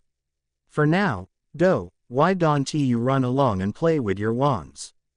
Go turn matchsticks into needles or Summit in, and leave the big stuff to the folk who actually use dear brains, since we have no magical alternative. Isolde then turned her back on the four and grabbed my hand. Come on, Brown, let us get out of here. Whatever you say. We left the enraged group of witches behind us. The moment we were through the door, I had Isolde pressed up against the wall. Brilliant. You are brilliant. Then I loved that I had this effect on her that I could destroy her thought process more and more with each fiery kiss I placed on her neck. She clawed at my clothes as I continued my trail. Brown, Yeah, you know am I when I said all dat stuff. She murmured breathlessly. I didn't mean dat I was better or smarter than you. But you were smarter than me, I answered easily, unbuttoning her jeans. No, just better at different things, and you better at others. I pulled her arms up into the air, before tugging her tea over her head. Now you getting it. In more ways than one. When the time came for Isolde's move to Dublin, she worried that the distance would make a difference to how much we saw one another. Then, of course, I reminded her that distance wasn't really an issue. And it wasn't. I saw her every night after finishing up at the Welsh reservation. I'd apparate back home for a bath, and then I'd pop on down to Dublin. She was living with 2 other girls, all studying for their PhD. One specialized in biomedical science, Darcy O'Shea, a tall statuesque girl with red poker straight hair, a blunt fringe, and bright blue eyes. The other specialized in chemistry, Sinead McKenna, a small thin girl with black ringlets and dark brown eyes. I got on well with both. They were amiable and bubbly, just like Isolde. It pleased me that she'd been put with people she clicked with. I had to tell Darcy and Sinead that I lived in the city, since there was no way I'd be able to get down there every night from Donegal. A lot of the time, Isolde and I didn't have time to do much.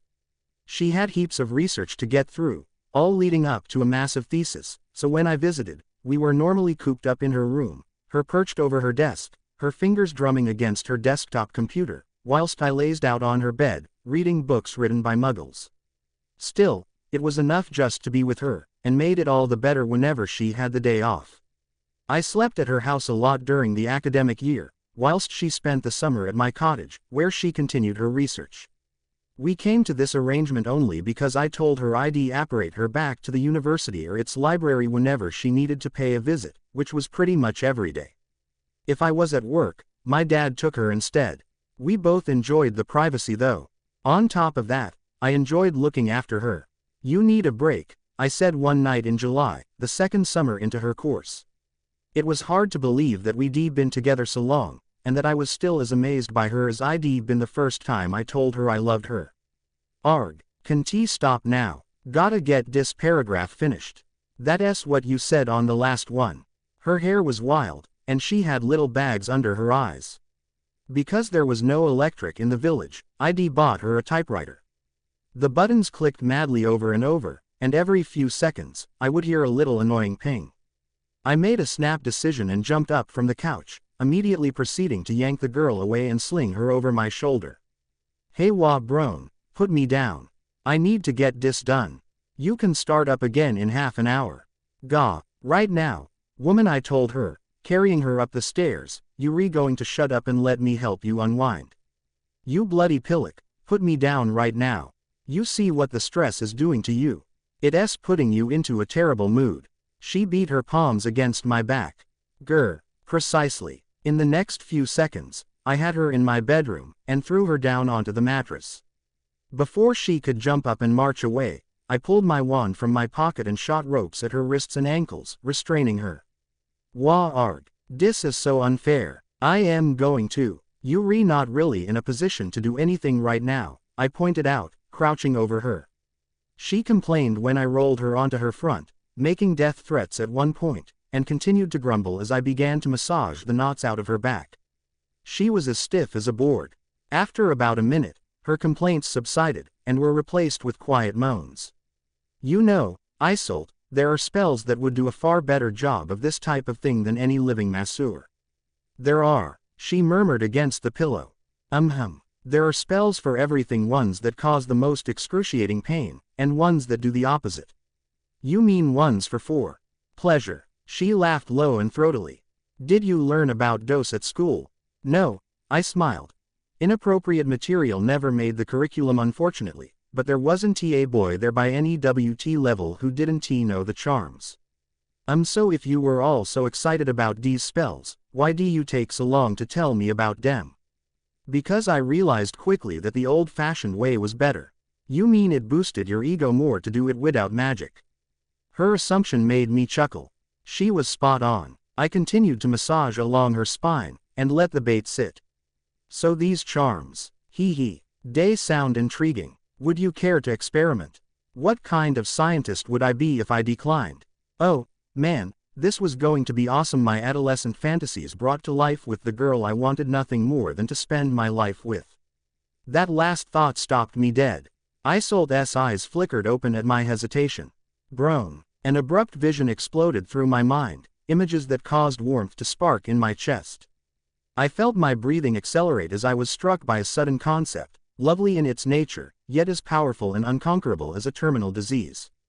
Groan. Huh. I blinked down at Isolde, who was staring over her shoulder at me, concern clear on her face. Oh, sorry, I was just imagining. A warm smile gradually swept her face. I reached for my wand, grinning when I touched its tip to the nape of her neck. I'll start off small, I said. The moment she nodded in agreement, I performed the incantation. A small moan escaped her lips, and her whole body relaxed. Whoa, she slurred, that feels incredible. Like you receiving the world's best massage, right? How long will it last? Her voice was slow and lazy, and I began to trail my wand in a zigzag pattern down her back, muttering the charm every few seconds. As long as I want it to. I didn't pause until I reached her toes, at which point I moved back up and along each arm, finishing finally with her scalp. Every now and then, she'd release a blissful sigh. I left her on the bed then, and went to prepare things for the rest of the evening. I closed the curtains in every room, lit soothing and fragrant incense, along with dozens of tiny candles, and ran a hot bath, remembering to charm the water so that it wouldn't cool. I also decided to soundproof the house. If I hadn't, every inhabitant of the village would quickly realize I was transforming my home into a sensory heaven. Upon returning to the bedroom, I dissolved the ropes around Isolde's wrists and ankles, before peeling away her clothes. Her body, by this point, was like jelly. Carefully, I rolled her onto her back. Her hair was fanned out like a golden halo around her crown. She looked heavenly, all creamy skin and soft, willowy limbs. God, I love you, she breathed. I smiled and bent to kiss her, before telling her the same. I would spend all night showing her just how much I'd worship her until she forgot the title of her thesis, until she forgot her thesis altogether. And that's precisely what I did. I left the massage charms running whilst I worked. Before I started with the bigger spells, I spent at least an extra 15 minutes exploring every inch of skin, and then an additional 10 squeezing warm water over her body to heighten the sensations surging through her, and further relax her muscles if that was even possible. I am in heaven, she sighed. This is heaven. I traced the tip of my wand down over her shoulder, pulling it down past her chest and abdomen. Fixing my next spell firmly in mind, I said, no, you're only halfway. But not for long. You look blissed out, I told her later. We were in the bath. Isolde was positioned before me, leaning back against my chest. I lazily traced patterns along her collarbone, whilst her fingers played at my knees. That's because I am, she sighed. Will you be requiring similar service on a more frequent basis? She chuckled. The massage charm. Definitely your OTR spell, however, I am going to have to limit myself to. I'll need a month just to recover, and, after this, it'll probably take an extra 2 or 3 for my stress to escalate back to the level it was at earlier. Perhaps the doctor would be a good nickname for you after all. And just like that, the idea had earlier popped back to the forefront of my mind, only this time, I knew the precise way in which I would bring it to fruition. Everything was set. It had taken me a long time to put it together, and even after I'd finished, I delayed my plan until after Isolde had wrapped up her thesis. She'd told me on numerous occasions how wonderful it was to have access to the Flow network when you were working on your Ph.D. It allowed her to visit the various research centers for astronomy scattered throughout the world, and she was able to meet dozens of accredited professors, most of whom were polite enough to speak into the dictaphone she carried and answer her questions. She didn't have to limit her stargazing simply to Ireland either, and spent many nights in foreign countries, where she took dozens of pictures through the expensive telescope loaned to her by Dublin University. The comedy she presented her thesis to was beyond impressed, and she emerged from the UCD Dr. Isolde Nora Fitzpatrick. We'd just returned from her graduation ceremony. My dad had spent the majority of it trying not to fall asleep. I had to elbow his ribs when it was Isolde's turn to take to the stage. He spluttered and blinked a lot, right before he shot to his feet with Mum and I, clapping and cheering his head off. Afterwards, we spent the evening with Isolde and her parents.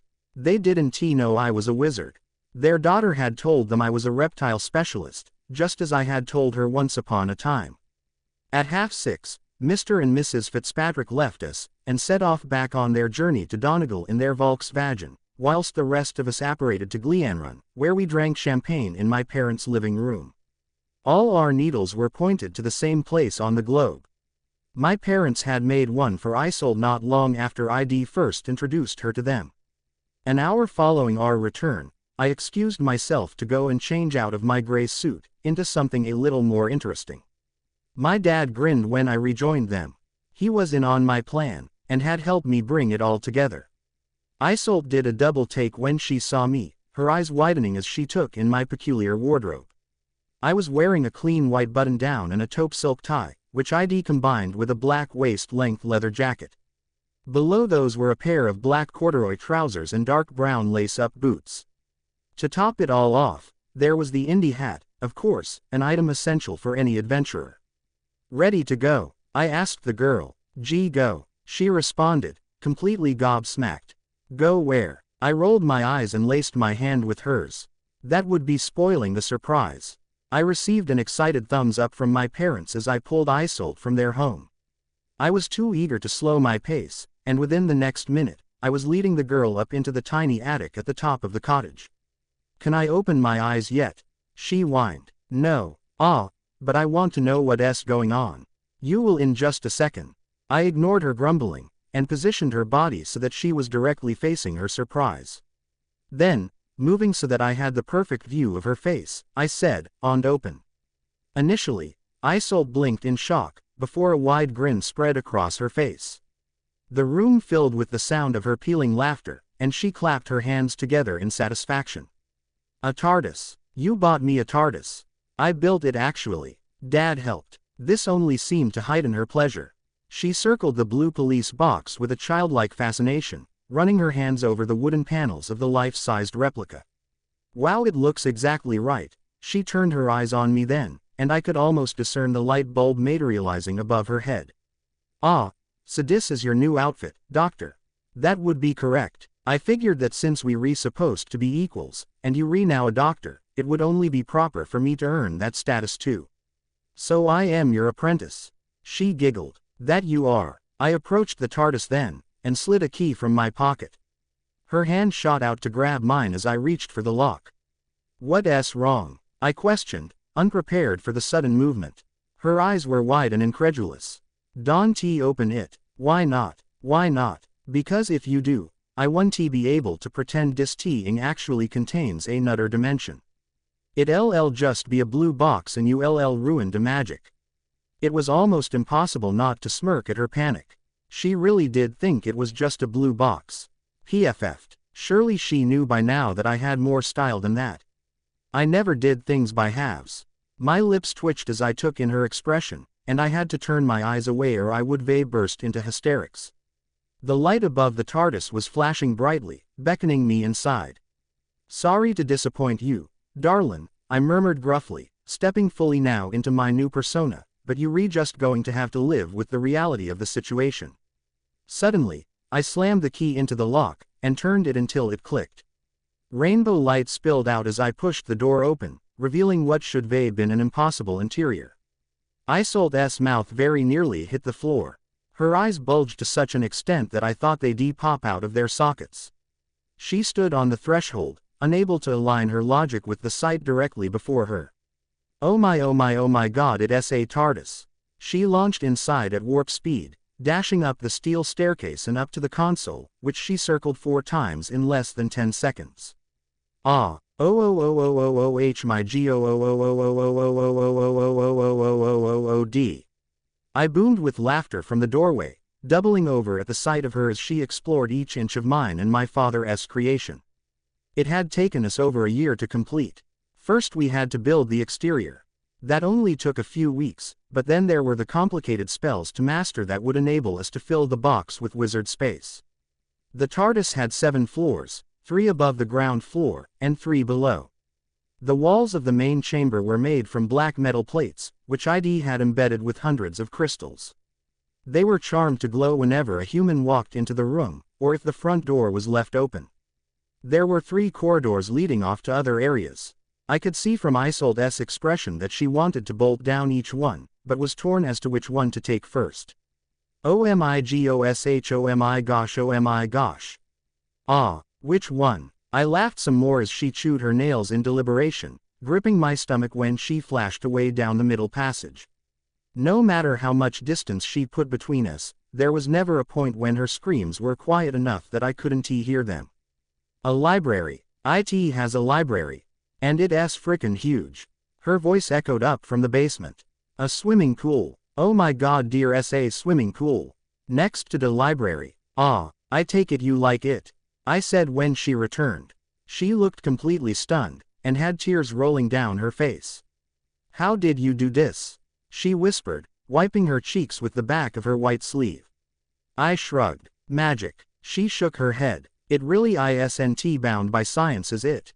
Not one bit. Incredible. I let her stare on in wonder for a few more minutes, and then I marched determinedly up to her, not stopping until I could feel the warmth of her breath washing against my face. I had to do it now. The little lump in my pocket felt as if it would burn a hole through the fabric otherwise. Carefully, I extracted the little blue box, holding it out in front of me for Isolde to see. She froze at the sight of it, unable to tear her sparkling green eyes away. Isolde. She opened her mouth to speak, but seemed to forget how to do so.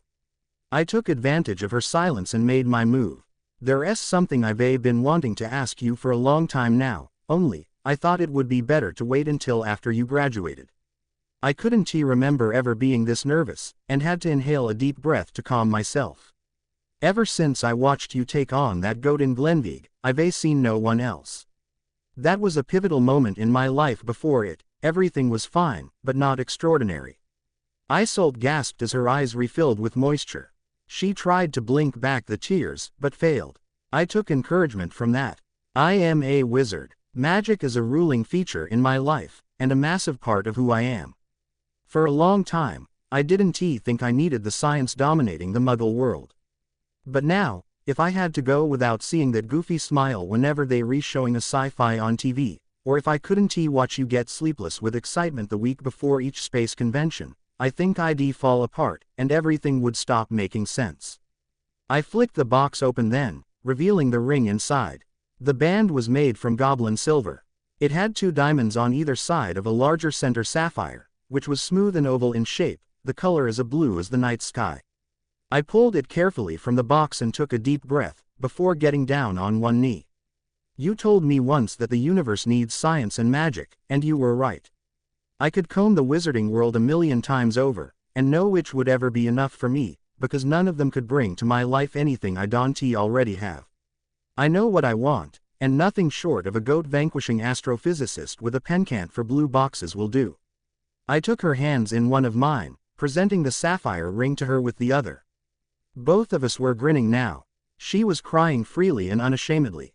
Dr. Isolde Nora Fitzpatrick, I said, will you marry me? Glistening tears fell over her widely stretched lips, and with an expression of pure joy, she answered, I will. The wedding took 6 months to put together. My ecstatic mother helped Isolde to organize everything, from the invites to the dress, and thank heavens she did, because I would have been useless. When my fiancé asked me what I thought of orange flowers, I shrugged and said, yeah, they re nice. For some reason, this displeased her, and she stormed off in a huff, leaving me behind to try and figure out what I'd said wrong. Because the ceremony would involve the clashing of the magical and non-magical community, we had decided to have a normal Catholic wedding, since I didn't want to fall out with my in-laws-to-be. The attending witches and wizards had all been asked to avoid discussing magic-related issues or spell performing.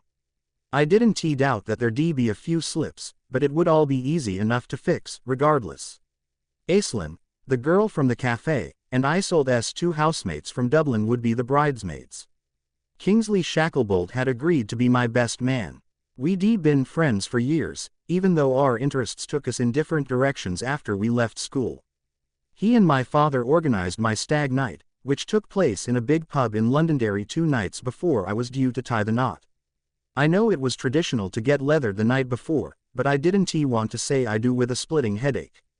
Isolde, too, was celebrating. She, my mother, and her friends were out in their pink feather bowers and fancy dress. I hoped she was having fun. The thought of my drunken mother had me chuckling into my Guinness. The night involved lots of singing, and ended with me getting tied to a lamppost, having my wand stolen, and being stripped down to my birthday suit by my cackling so-called buddies. I was too wasted to put up a fight, and slumped to the ground, where I fell asleep. The cold should have made that impossible, but I had a very thick beer coat. I woke up 2 hours later. I was nowhere near sober, but I had a better idea of what I was doing. Apparating was extremely difficult because the cuffs restricted my movement. In the end, I somehow managed to accomplish it by swinging myself round the lamp post in a pole dancing fashion.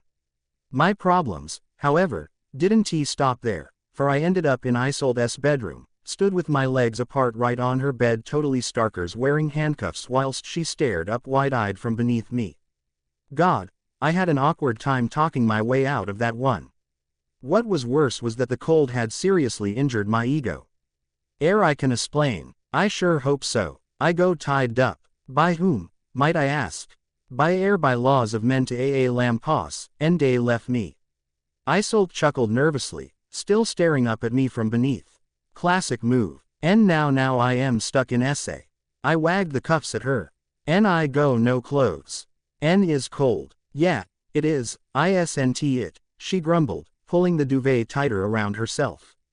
It's dat damn wind. Huh. Isolde nodded to the arched window on the opposite side of the room, the one overlooking her large garden. It's been blowing open every night for the past fortnight. I've asked my dad to look at it, but he hasn't gotten round to it yet, what with the wedding and everything. Oh, well, I won't have to put up with it much longer. I hate the bloody cold. Gu job we re-honeymoon in Greece, I slurred. My fiancé grinned, and patted the holiday brochure on her bedside table. It had been left open, revealing an image of the villa we'd be renting. It was situated on a cliff by the sea, and looked down onto a green slope covered with hundreds of olive trees. Still looking, every night, she grinned. I grinned too, and slumped down onto the bed beside her. This immediately earned me a swat to the arm. Hey, SSH. Damn it, Brone. I hope you don't think you re-spending the night here. My mum and dad would throw a fit if they found out. They can seriously believe you re still a virgin, I yawned, making myself comfortable. Well they do, and if they come in here and find you naked in handcuffs, they either drop dead from shock, or skin me alive. She shoved me off the bed then.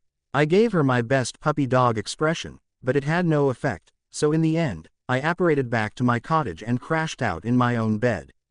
I was as giddy as hell on the morning of the wedding. I couldn't wait to make everything official to proclaim to the world that Isolde was mine. I joked about making an honest woman out of her, but it really would be a relief once I no longer had to sneak around her parents. She'd be moving in with me full time and that was that. I stood at the front of the church in my gray suit and cobalt tie beside my best man as I waited for her. My mother was already blubbering into a handkerchief.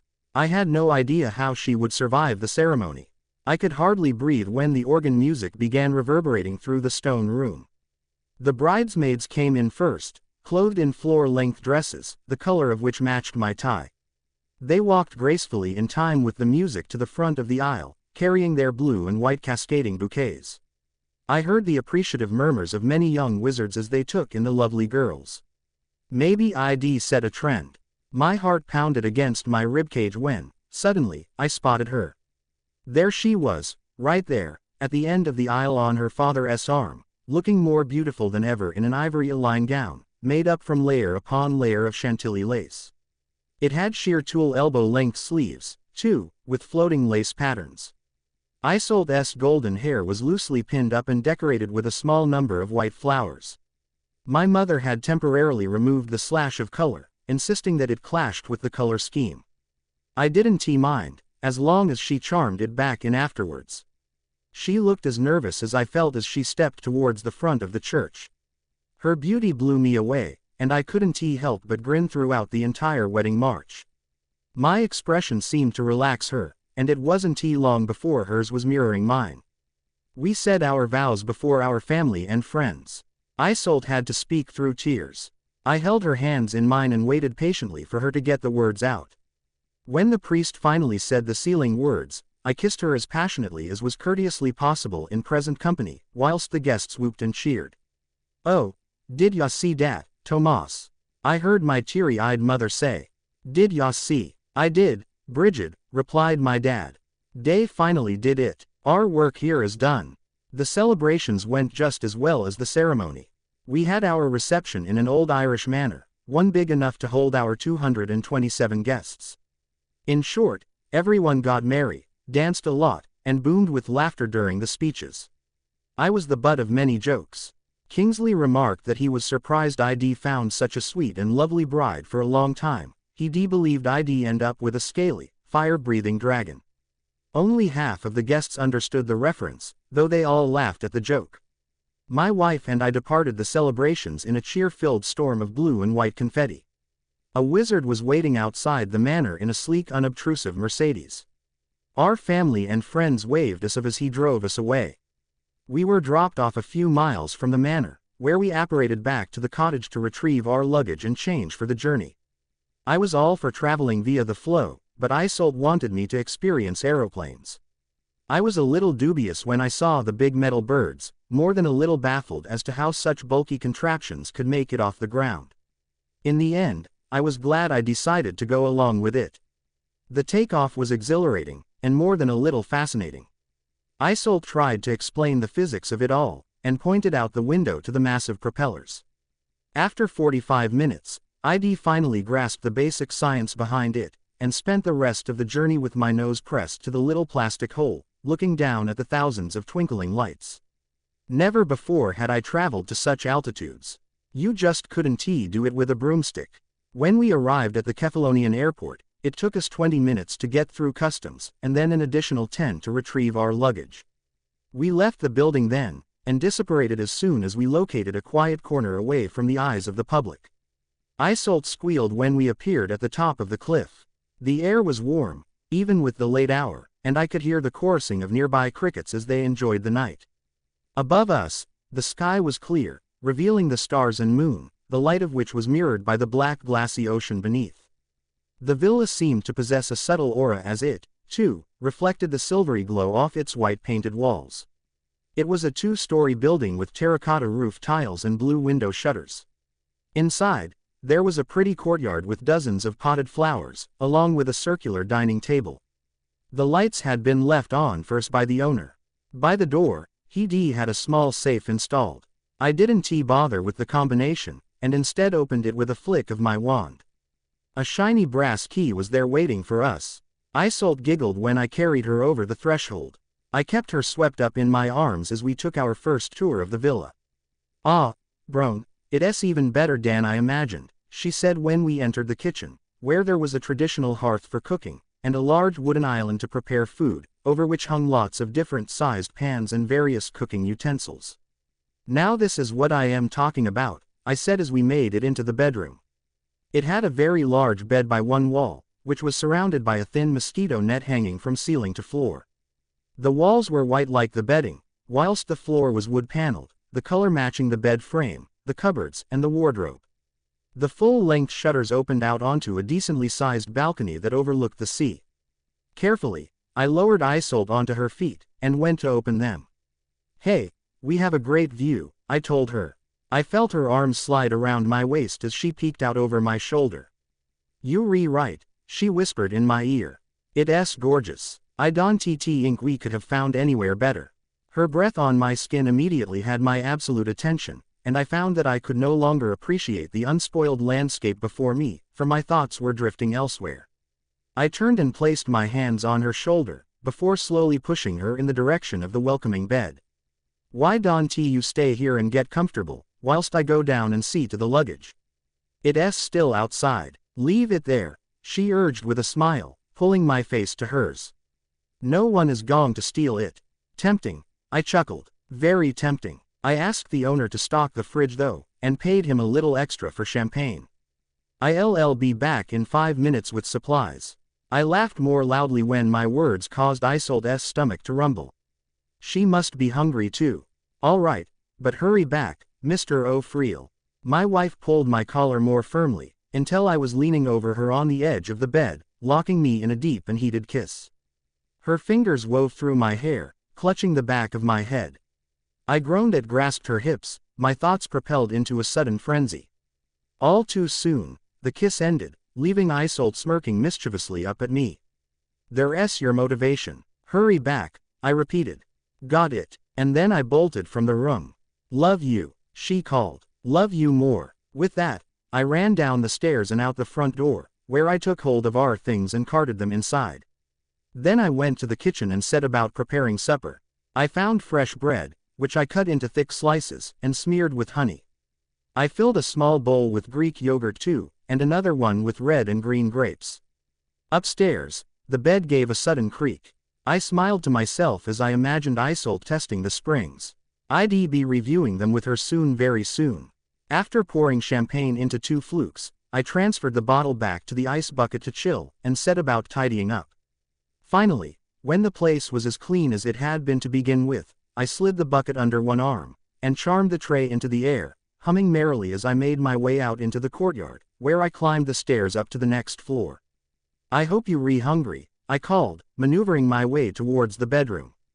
The door was ajar, so I know she heard me, but there came no reply. "Hey, you'd better not have fallen asleep, missus, or I am going to." I stopped dead as I turned into the room.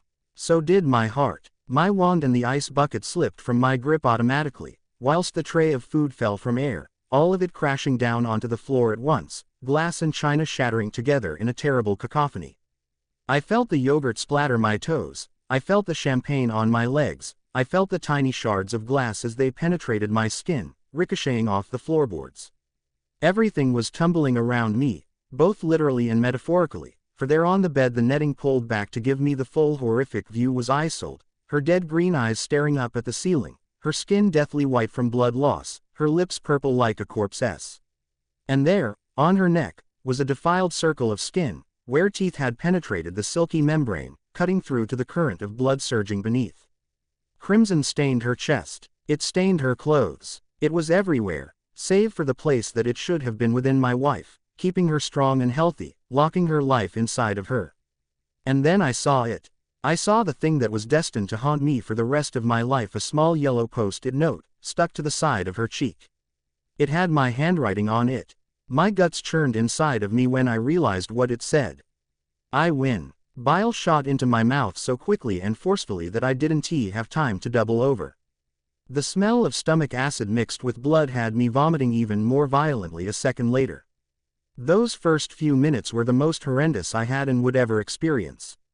I cried violently as I spilled my insides onto the messy floor, the room filling with my ripping screams, all of it blurring around me. When I had nothing left to spew, when my stomach was completely empty, I stumbled forward onto the bed, crawling over my immobile wife. "Isolde, Isolde, wake up, please, please, wake up." I shook her forcefully over and over, but she never did. She was just a shell, an empty casing, like a crumpled chocolate wrapper after the best part had been removed. I screamed for what felt like hours, cradling her dead body in my arms, rocking us back and forth. Never had I held her so tight before. Alive, it would have hurt her, bruised her. Eventually, my howls of grief transformed into sobs of despair. I was small and weak, dry heaving repeatedly every few minutes. Finally, the sobs gave way to a furious outpour of hate-filled cries. I felt my neck muscles bulge with rage as I screamed, I felt the sting in my eyes as my blood vessels burst, and I felt the adrenaline rush through veins like a poison, changing me irrevocably, transforming me into what I have been ever since, a hunter. I stayed that way until they came for me, Kingsley and a group of officials from the ministry. My parents were there too. I vaguely remember my sobbing father trying to pry me away from her body. It had been my parents who had alerted the authorities.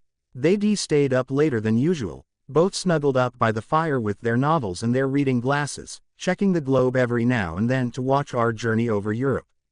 They'd just been about to go to bed, having seen that we'd arrived at our destination, when Isolde's needle suddenly fell to the floor.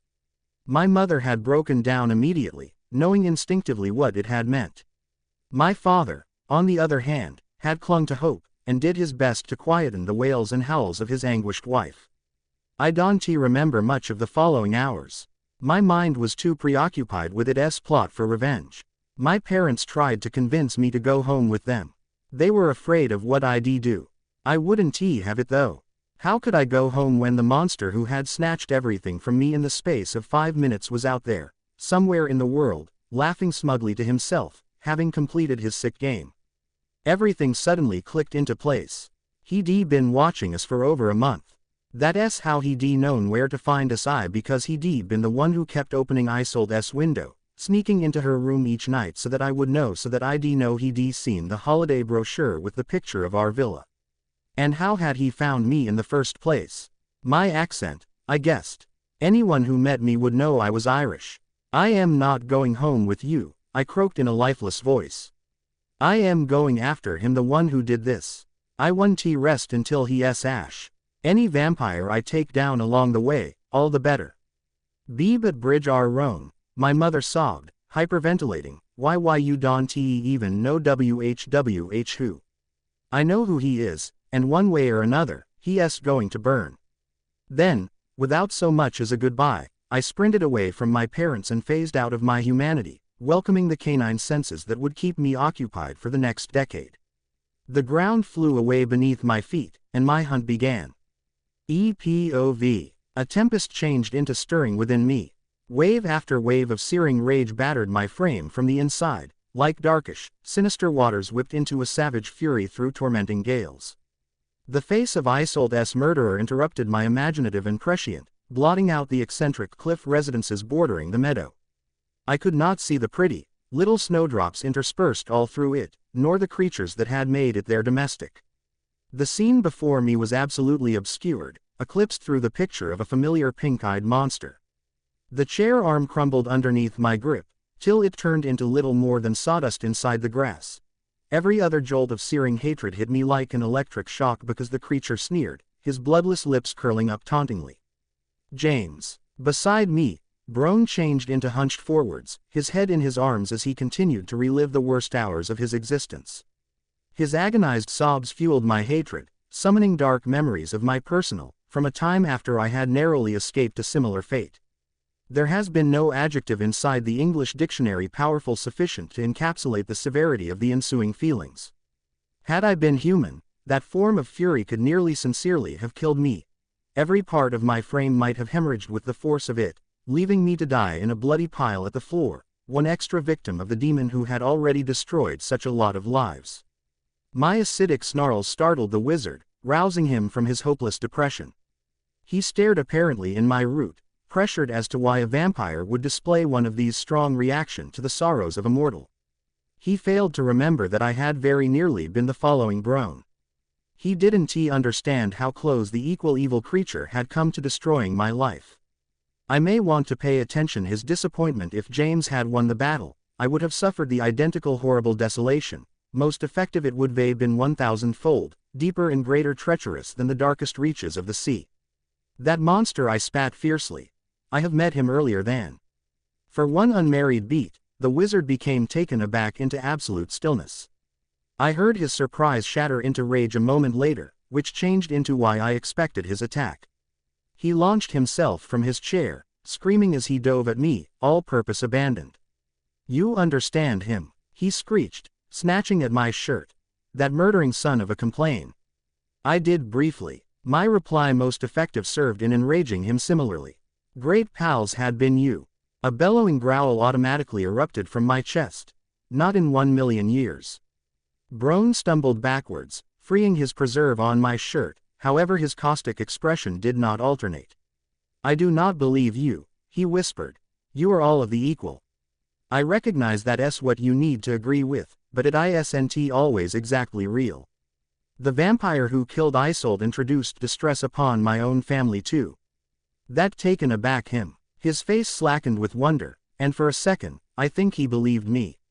Doubt became quick to set in, although I noticed it in the crease of his brow and the cussed set of his mouth. Alice, my sister, was the primary of us to stumble upon him, I explained.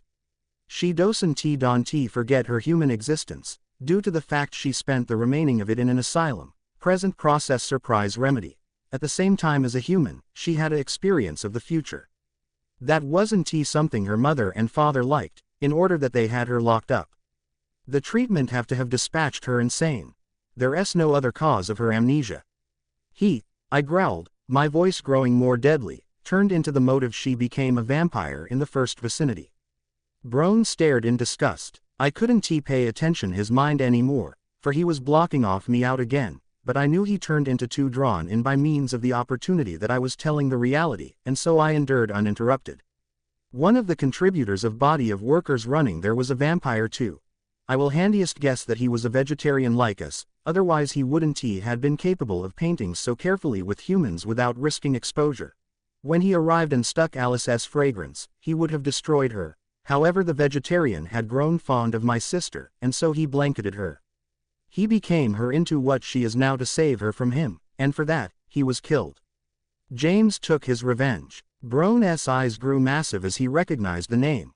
While you say James, I am referring to the equal creature who hunted Bella, I completed solemnly. The only who lured her to the ballet studio. I measured the wizard's response as I gave him this news. It couldn't have been clean for him to have to pay attention that his risk at vengeance become not viable. The air flew from his lungs in a gasp of disbelief, and he slumped into reverse into the armchair. I am sorry. If I may want to, I'd carry him again and will let you kill him once more. I understand how it feels. I desired to do it myself too, but it become Jasper and Emmett who had that delight in the long run. You're positive it changed into him? Brone croaked. I nodded. 100%. The face to your recollections matched. His head become returned in his palms, blocking my view of his face. And the woman, Victoria. The only I killed inside the summertime war. Laurent, the alternative male, turned into killed by way of the neighborhood shapeshifters earlier in the 12 months. They re-dirt now, each single considered one of them. I couldn't assist but pity the Irish wizard as he sat there trembling beside me. Whether it become from anger, sorrow, or aggregate of the two, I could not inform. The handiest component I knew became that his breathing started coming in ripping gasps. On every occasion he inhaled, violent tremors racked his frame, as if each lungful brought about him ache. Without warning, he thrust a blow to the arm of his chair. I winced at the resulting crack when his knuckles connected with the wood. The sound indicated nothing less than multiple fractures, however Brone gave no signal that it hurt him. The bodily ache changed into manifestly a welcome distraction from the inner turmoil. He punched the alternative aspect along with his undamaged fist, which produced the same nasty bone-crunching noise. Finally, after every other half of a dozen swings, his mask faltered. He cradled his fist against his chest as his face contorted with pain. The groans of ache soon transformed into pathetic whimpers. There was something very distressing about watching a grown man cry. Perhaps that become because adult males were normally pressured to avoid suggests of weak spot, due to herbal, historic instincts. Every time that shield did slip, consequently, and also you perceived a man in a second of vulnerability, 9 instances out of 10, you knew the emotion they had been experiencing changed into strong and authentic. 10 years, Brone whispered. I hunted the one's demons for over 10 years. I desired to watch them burn, and now I in no way will.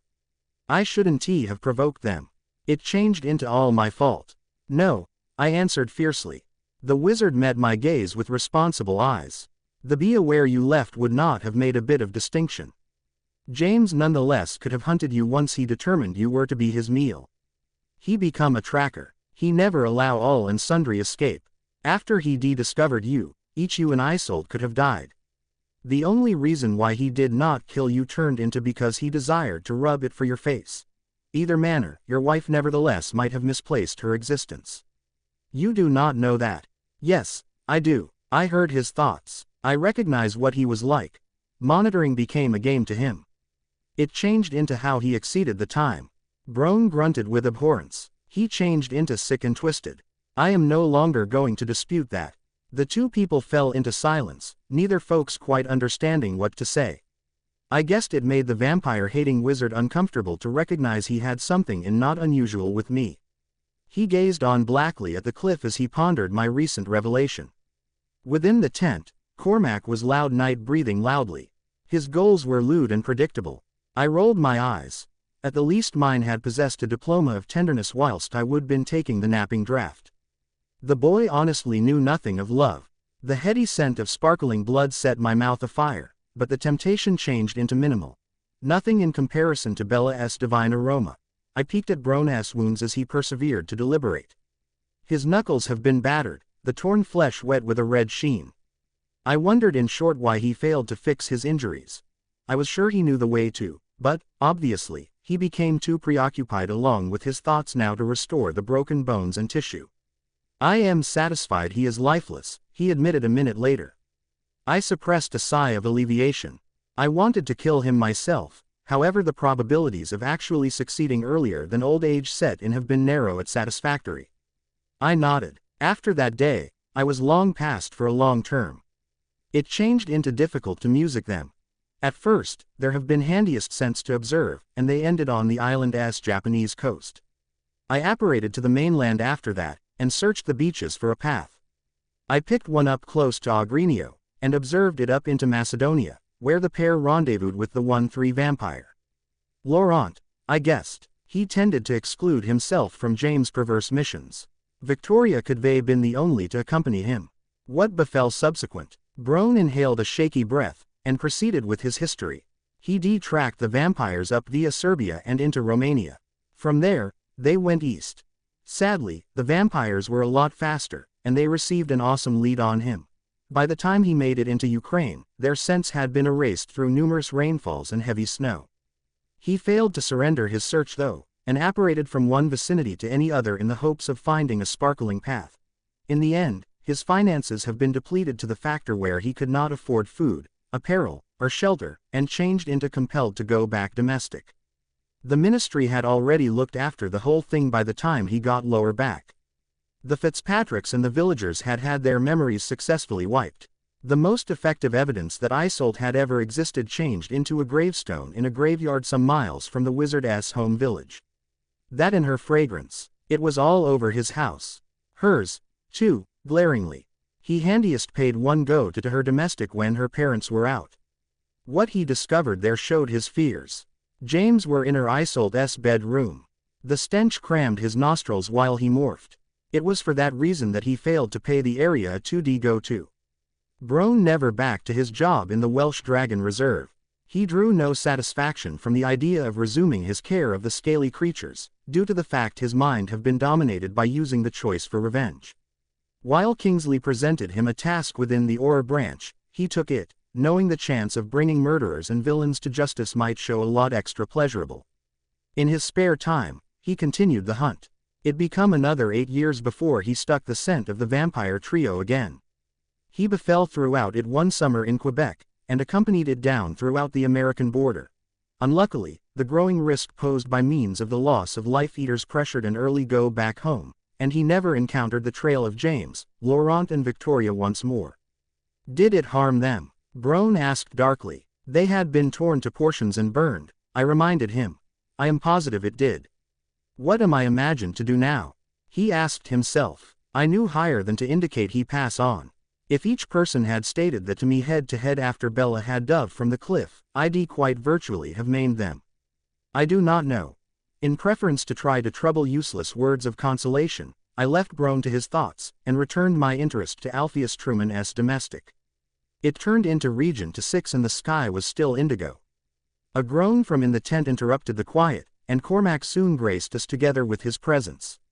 His hair was caught out in all specific course, and his eyes were bloodshot. Sleep well, treasured. The young wizard threw me a scathing glance. Oh, ha ha, did I pass over anything? He asked, turning to his fellow human. Bron grunted a no. Have to be recognized. Truman never has visitors. Nicely, a person must be getting close to him. He no longer preserving himself confounded. Yeah, we got it Cullen. I used to be here first, recollect. And to date you have determined nothing, Bron pointed out flatly. Hey, just due to the fact. Suddenly, there has been an unmistakable pop. I used to be immediately alert, in contrast to Cormac and Bron, who continued to bicker, each oblivious to the new improvement, a end result of their common human hearing competencies. SSSH, I stated, maintaining up a hand. The pair fell silent right now, tensing on the sight of my severe countenance.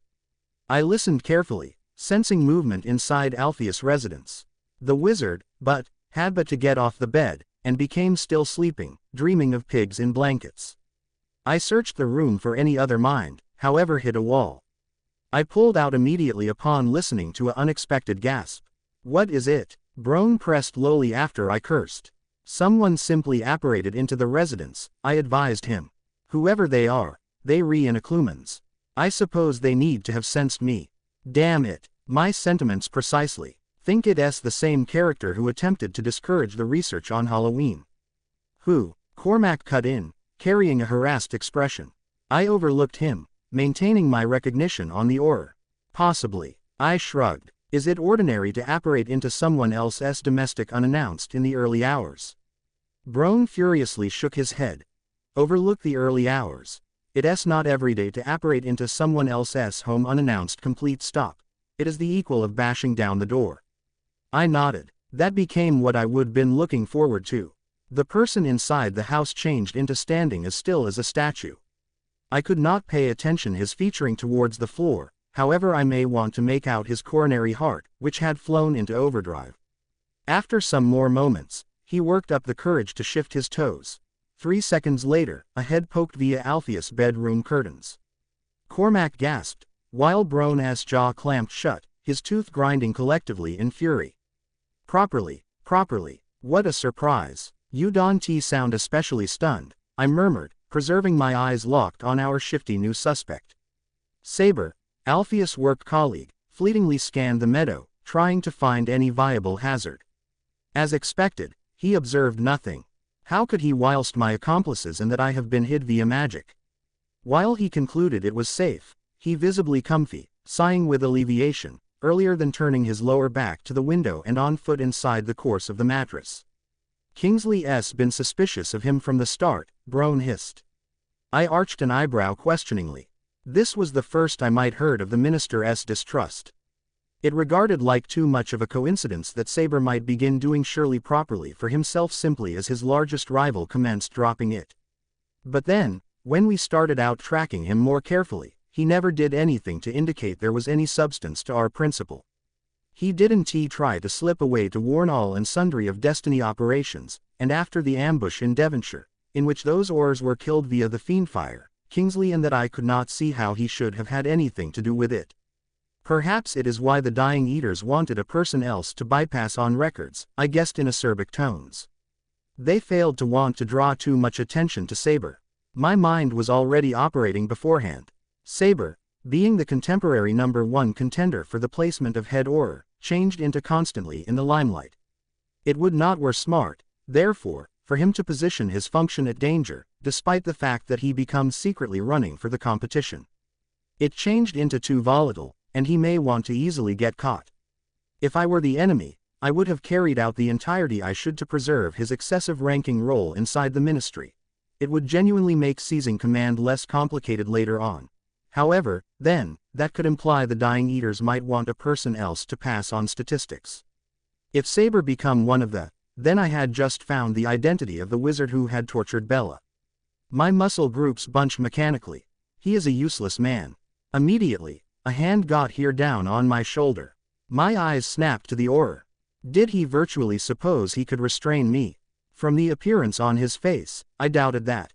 Allow us no longer be hasty just but. Cormac huffed and leaned in similarly. But this can be our guy. Either way, we ought to make certain earlier than we cross barging in. We don't need to attack the wrong person, no longer when there may be a chance it could get again to the loss of life eaters.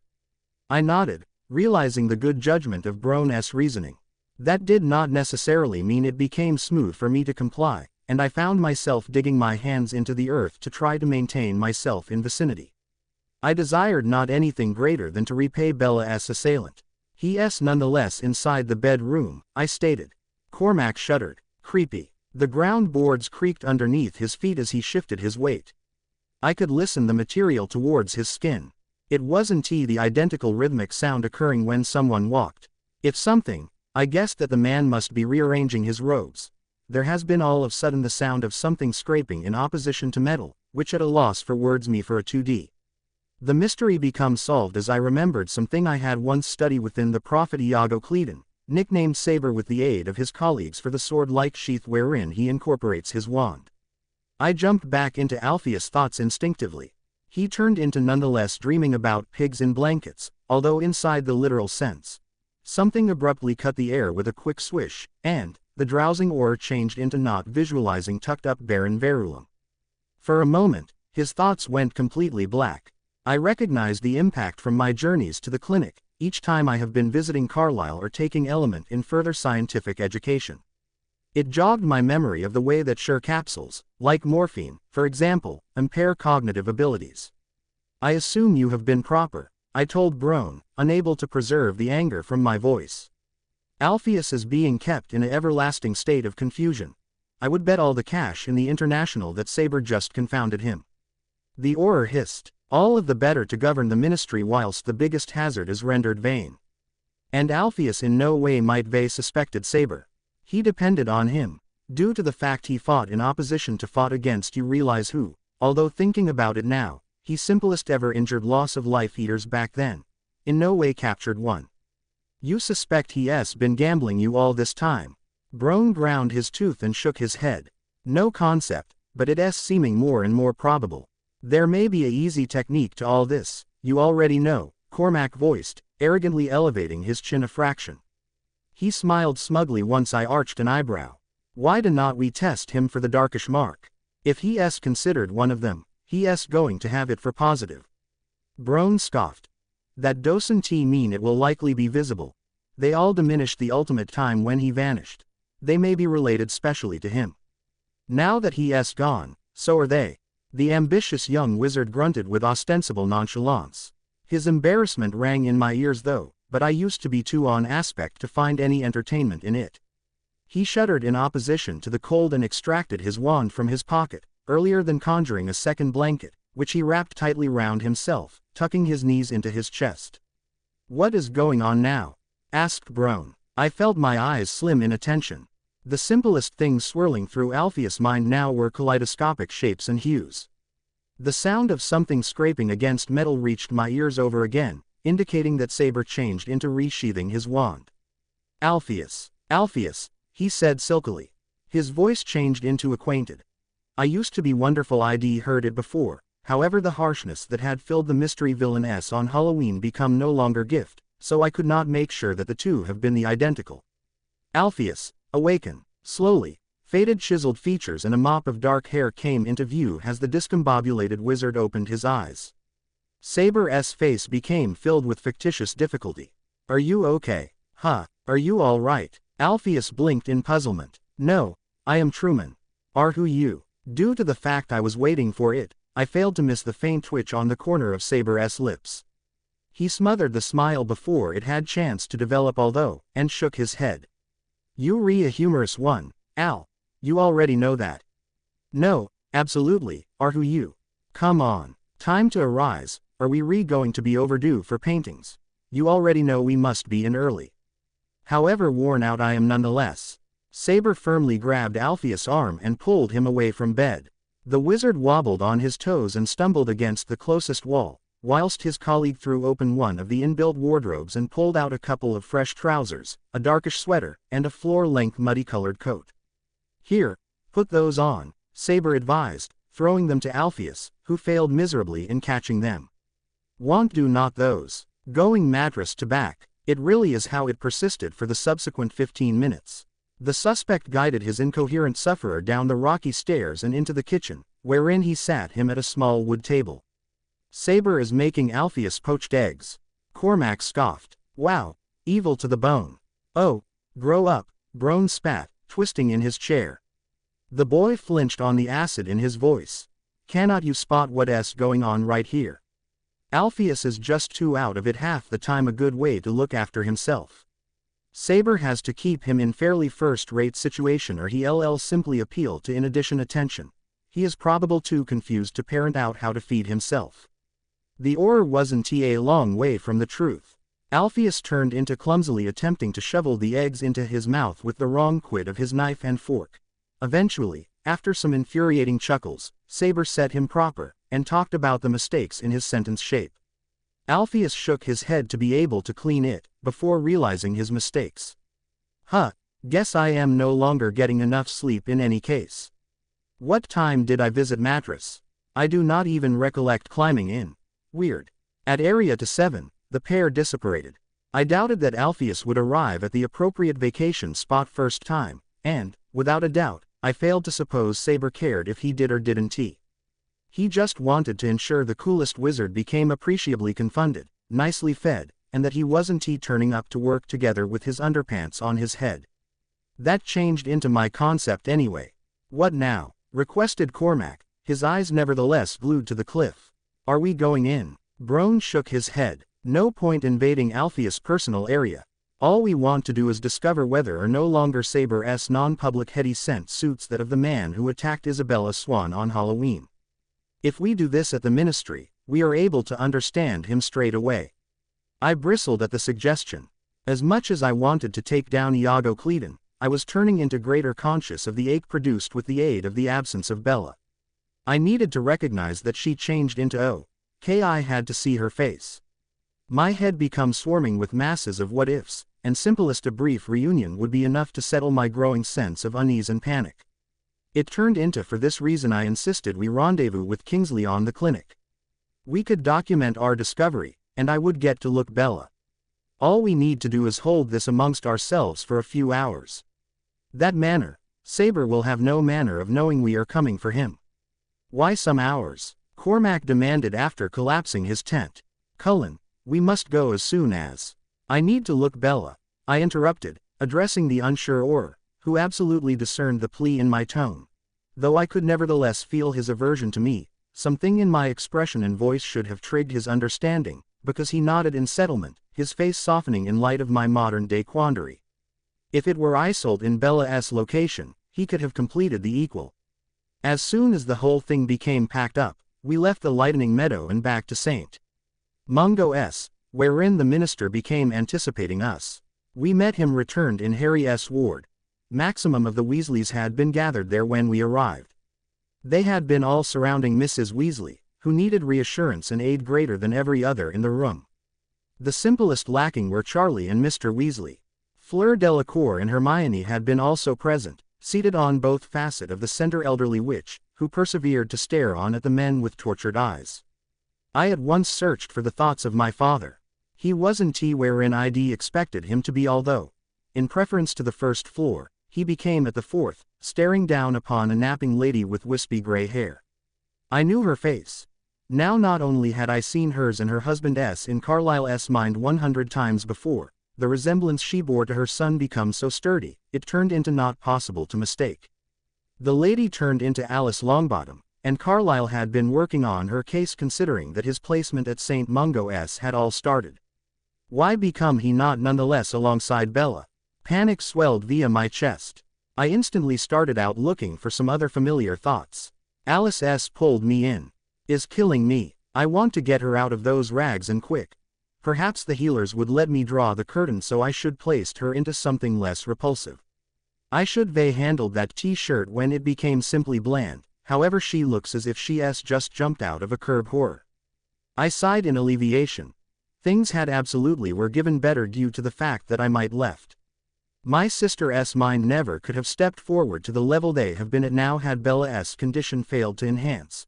Other than her raveled hair and an angry pink line that stretched from her jaw to the base of her neck, Bella looked nice. The coloration had returned to her cheeks, and the pores and skin under her eyes became no longer darkish. In a few hours, the scar would vanish, and she or he'd be wakeful. Even her heartbeat changed into robust once more in the ears of my siblings. Her eyes moved swiftly below their lids, and her lips parted a minute fraction, the trace of a grin gambling at the edges. Piglets. Piglets. She became dreaming about cattle. The puzzle had me frowning. Changed into she hungry. Her voice sparked my concern. Usually, it possessed a clear bell-like first class. Nowadays, but, it changed into as rough as sandpaper. Without the evidence marking her neck, one may wager that she changed into affected by a severe throat contamination. With the understanding that Bella changed into doing well, all things considered, I back my attention to the scene before me. Brone had slumped down into a medical institution chair, receding lower back into his melancholy. Cormac, on the other hand, was doing his nice to earn the minister's interest, and stood earlier than him with the inflexible posture of a soldier. Kingsley was very involved to pay attention of our findings. He did not appearance absolutely unsurprised nonetheless, he changed into furious. The traitor. Damn it, why failed I go with my gut in the first vicinity? You had no way of knowing, I stated. As some distance as everybody may want to inform, Saber hasn't positioned a foot out of line for months. Why would he need to when he could get a person else to do the grimy paintings for him? I do not believe this, Percy idea, shaking his head. He looked absolutely defeated. Iago Cleedon is a hero. How should he be a villain in all this? After all, why would a dying eater ally lead a set of Aurors to their hideout? My fists bunched routinely. Reflect on consideration on it, Percy. Every time he did that, who got here out the worst? The faces of deceased witches and wizards exploded behind his eyes at my words. The veins and tendons at the again of his palms stuck out like ropes as his hands tightened on Ron's bed body. He led them to the slaughter, he whispered, his voice layered with rage. And fooled all people inside the manor, invoice delivered, similarly livid. It became a win-win state of affairs for him. Take out the fine of the branch, at the same time as concurrently slithering his way up the ladder. So what now? Asked Hermione. It is simple, Granger, Cormac smirked. The female arched an eyebrow at his arrogance. We corner Saber at the ministry, after Cullen right here checks on his meek little girl, that is. The pretentious wizard managed to keep onto his bravado as I released a low growl, but I wasn't fooled with the aid of his mediocre acting abilities. One extra comment like that, I hissed, and I will throw you in together with her myself the second she wakes up. Apparently, she's ravenous. Don't get my hopes up, Cullen. Hermione cackled darkly. You fool. Bella S. an animagus. Minx or fox. Don't rip his throat out. Don't rip his throat out. Neither. Strive humongous cat with 3-inch fangs. Cormac stared incredulously at the witch, who smiled satirically back. Sorry to disappoint you, however I think you misinterpreted Edward's meaning. Whilst he stated she changed into ravenous, he wasn't being figurative. This is right, George sneered. Except, you didn't fare too well in opposition to the notorious swan final time you tried it. Perhaps you must get in some cage preventing ours against ordinary lions before you remember taking her on once more. Embarrassed now, McLagan fell into silence, a lot to my alleviation. In and try and pass off his humiliation as boredom, he rolled his eyes and became far away from us, maintaining near the minister. Before I left to go back to Bella, I agreed to meet Kingsley and Brone at the ministry later that day. All of us promised, Hermione and the Weasleys included, to maintain quiet about the plan until then, considering the fact that no person wanted Freys to get returned to Saber. George observed me out of the ward. The photograph of the battered boys changed into evoking too many painful recollections.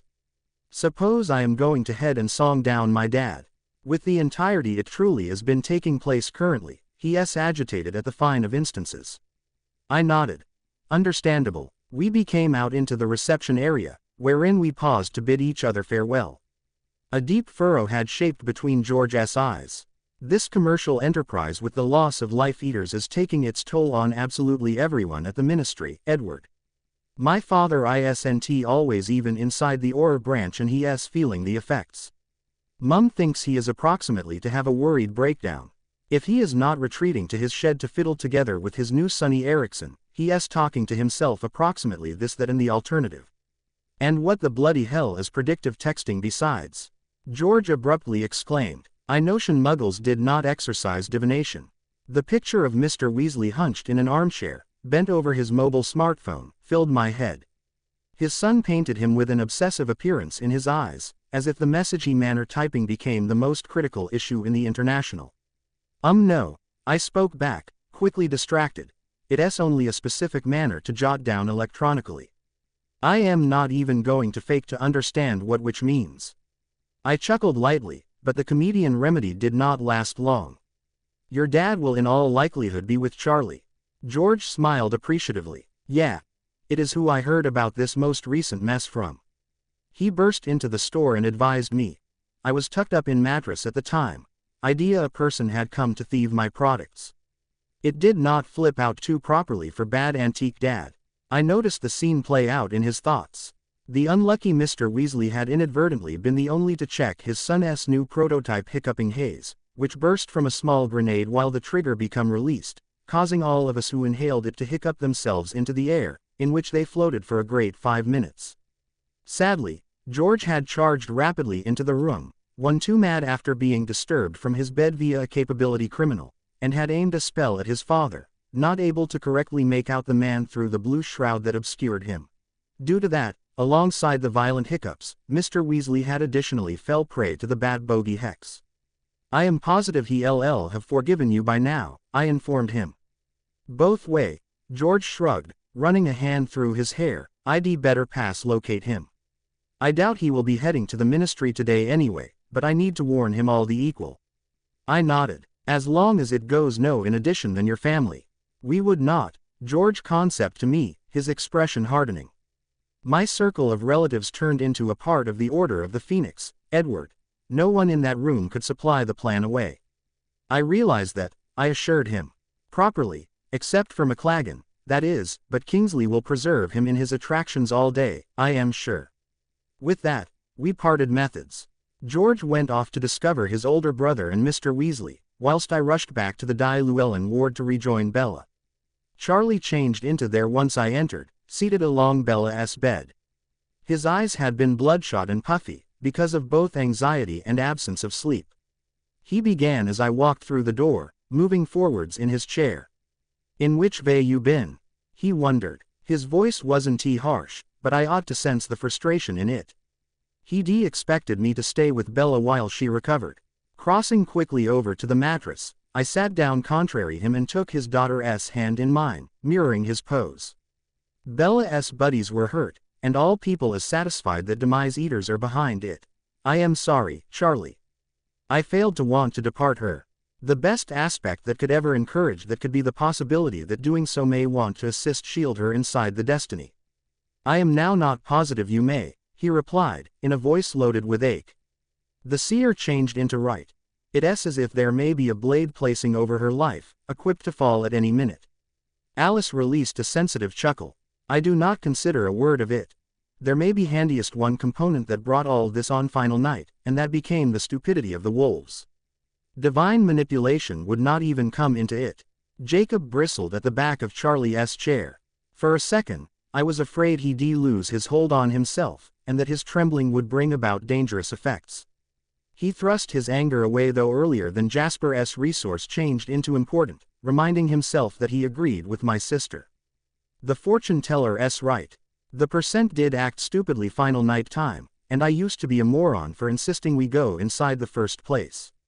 Charlie, who become completely oblivious to the domestic dog's self-berating, pressed on with the communication. How are you going to make certain? Due to the fact I can see the future too, and I see not anything to signify that Bella will go through something aside from the pressure of college work within the near future. She's going to be exceptional, Charlie. Due to the fact I did not want to shatter the small hope Alice's phrases inspired, I kept away from declaring the flaws in her argument. Sure, she may want to see the future, however she become a long way from infallible. Bella's life may want to take 100 unique turns before she reached the huge event Chiyoko had anticipated. However, if the destiny the seer had supposedly foresaw became assured to happen, an unavoidable destiny that Bella became positive to fulfill, then genuinely Alice would be capable of see it, wouldn't she? I shook my head, casting aside my stupid line of thought. Alice changed into proper. The seer's predictions had been bogus. She's getting better, Edward, Esme told me. She'll be conscious very quickly, I am sure. I nodded stiffly. Alice instructed us approximately Iago Cleedon. She had a imaginative and prescient of you in the meadow with Brone. Alice, did you see me at the ministry? My sister shook her head. I attempted, but there are too many factors obscuring that area. It is absolutely off my grid. Figures, Rosalie grumbled. earning an indignant look from the prophetic vampire. Whilst the others bickered amongst themselves, I started out completely focusing my energies on Bella. As common, her guard became up. I lightly probed at the edges of it, inclined her to let me in. Her lips twitched and he sighed my call, encouraging me in my tries at invasion. I pushed once more, conscious that everyone's eyes have been now on the two of us. I could not make certain whether or not she recognized the feel of me, but that's what I instructed myself when she allowed me get right of entry to some seconds later. In her dreams, a pointed pink hat sat atop her head, glittering within the sunshine. She seemed like the stereotypical witch, with black and white stripy stockings, and red boots with curled fronts. Her ordinary apparel wasn't the most weird part about the dream though, for the witch and her cauldron were situated smack bang in the center of a sty, surrounded by grunting pigs covered with slime. Edward, Bella known as uncertainly, she persevered to stir the glowing green substance in her large pot, stopping simplest to throw in various elements, which she picked from the table beside her. I tried not to snort whilst the canine tails were introduced to the combination. I prodded once in response. Top, you are now not too late. Not too overdue. For what? By way of the way, she persevered, taking a ladle from the table. Am I dreaming? Sure. I idea so. This, of direction, failed to deter her from her atypical mission. Spooning the potion right into a canine bowl, she located it before a couple of small, white puppies, which seemed to have regarded from skinny air. After greedily lapping on the unknown substance, the fluffy canine abruptly transformed into fats, grunting beasts. They oinked in fear as Bella threw her head lower back and cackled. I tried not to laugh as I remembered how my fiancé's dreams frequently played out in reality. It didn't work though, and the room subsequently filled with mirthful echoes. What? Asked Charlie. I merely shook my head, clutching my sides at the vision in my head. Edward, Bella said again. Her eyes flickered in recognition as my laughter broke through the dream barrier, filling her ears.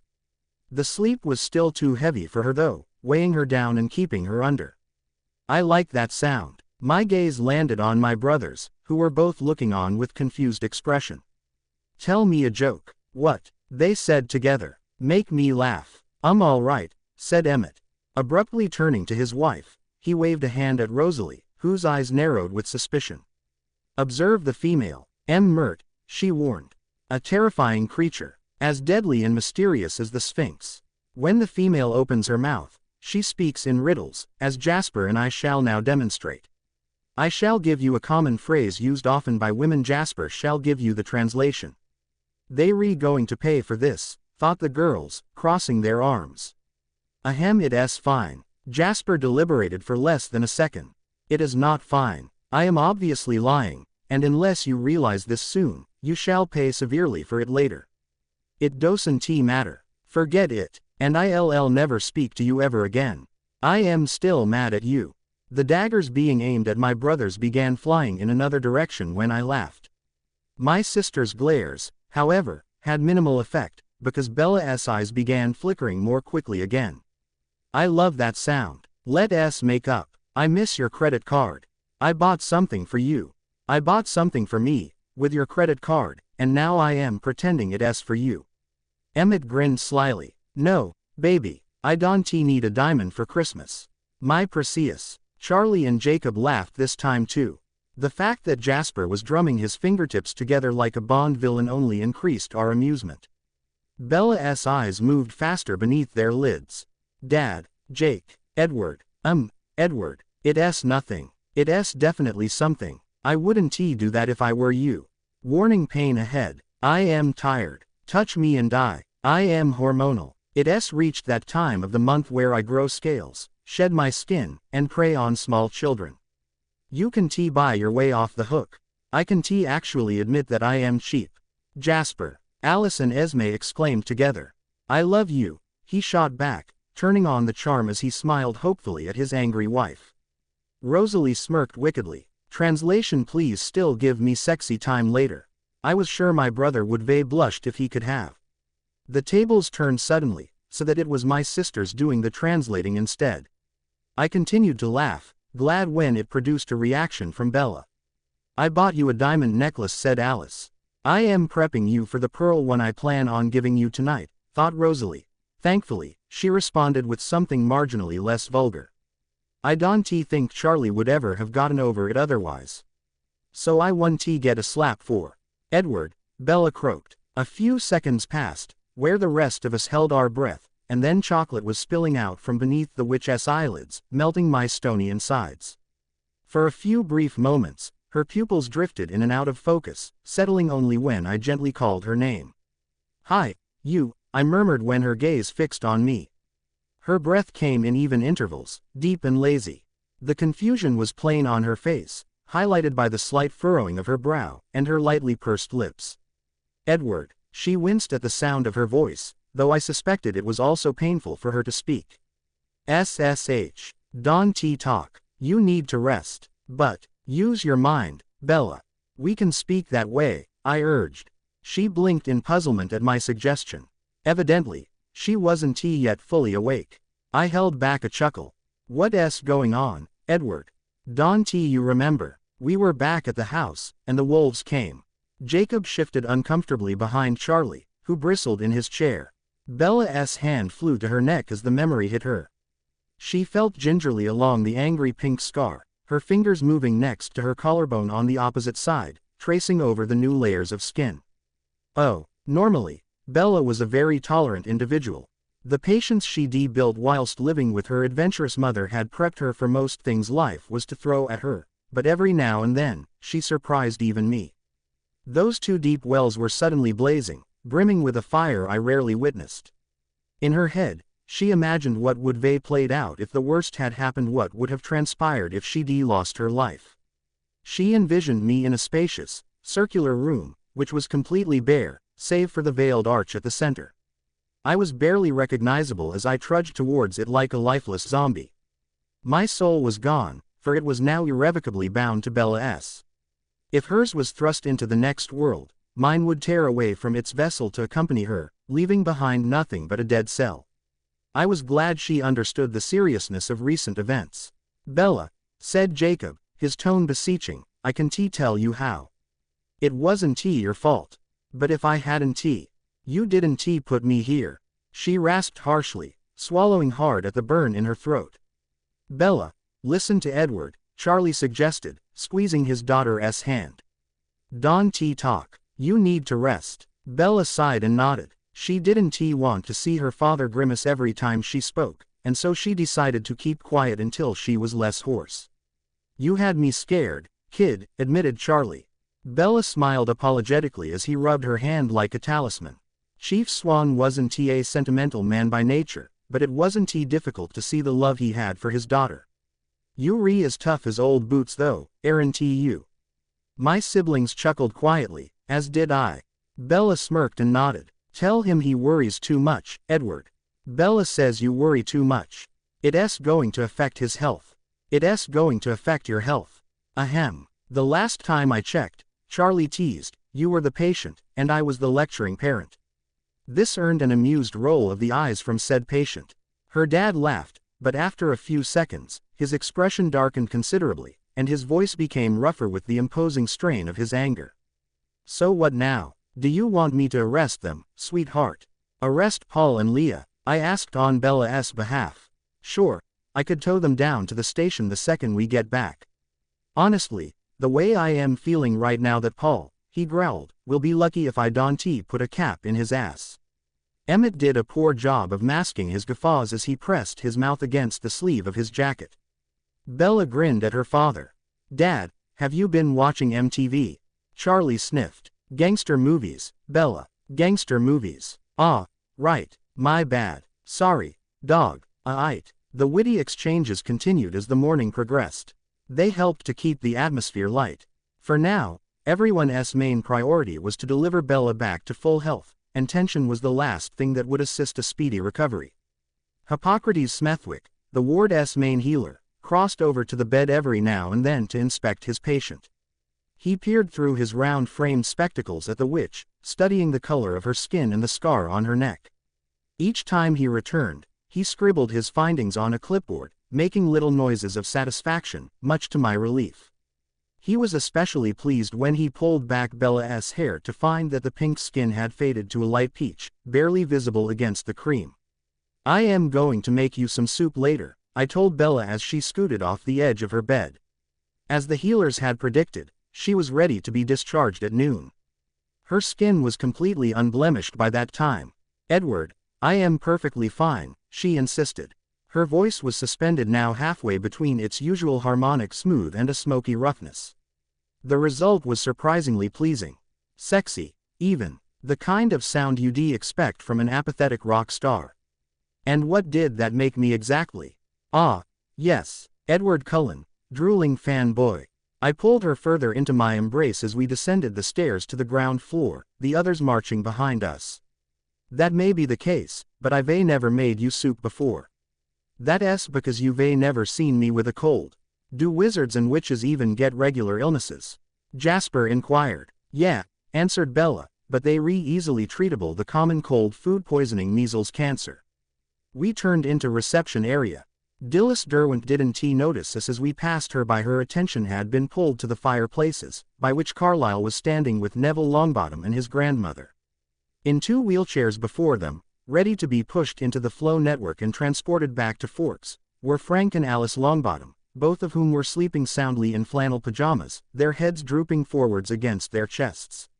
Esme flitted past us to join her husband, her caramel hair, alabaster skin and ivory blouse surely a blur to human eyes. Her long, nimble fingers lightly skimmed Carlisle's shoulder. The gesture was intended to both question and comfort. "Neville has granted me permission to transfer his parents to a regular hospital," he told her. The heads of my siblings all snapped suddenly to our adoptive parents. Only Alice looked unsurprised, but her thoughts revealed severe irritation. Whilst she'd seen flashes of Carlisle's work through her visions, their content left a lot to be desired. "What's Carlisle doing with Neville?" Bella questioned, unable to discern the current conversation. "He's planning on taking the Longbottoms to the hospital in Seattle," I told her. "He wants to do some tests on Neville's parents, but the equipment in Forks isn't advanced enough." When she next turned her eyes on me, I could clearly make out the skepticism swimming in those deep chocolatey pools. "A Muggle hospital, absolutely," Carlisle broke in, approaching the group. His smile was blinding as he quickly inspected the girl before him, his gaze raking over the creamy unblemished skin of her neck. Esme was still chatting with Neville and his grandmother. "But Neville's parents are mad, aren't they?" Emmett pressed tactlessly. Rosalie slapped a hand to her forehead. "Real subtle, Emmett. Nice." My brother's insensitive choice of words provoked a cough of discomfort from the vampire physician, who raked a hand through his sunshine hair in a slow and somber motion, the smile simultaneously slipping from his immortal face. "Yes, Emmett," he answered patiently. "As you have so delicately pointed out, Mr. and Mrs. Longbottom are, in fact, mad. I am taking them for brain scans. It's the only step left to take." "Do you think it will help?" asked Bella concernedly. Carlisle shrugged. "Either way, it's worth a try." Before he left, he skimmed a thumb against Bella's cheek, the gesture loaded with fatherly affection, and flashed her a joyous smile. Then, he rejoined Esme and the Longbottoms. Neville's grandma was stubbornly arguing against transporting Frank and Alice, demanding to know what good Muggle technology could do when the healers of St. Mungo's had failed to make any progress whatsoever.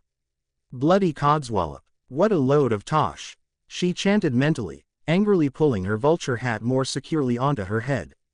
Charlie's eyes bulged as he took in the woman's odd attire. I think it affected him more than the ailments of those seated in the reception area.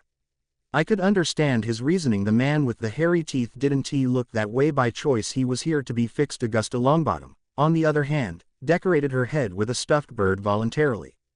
"Interesting," he said, once she'd disappeared into the emerald flames of the flow. "Tell me about it," Jacob muttered resentfully. "We all made our way over to fireplace then." Bella was confused when I pulled her aside.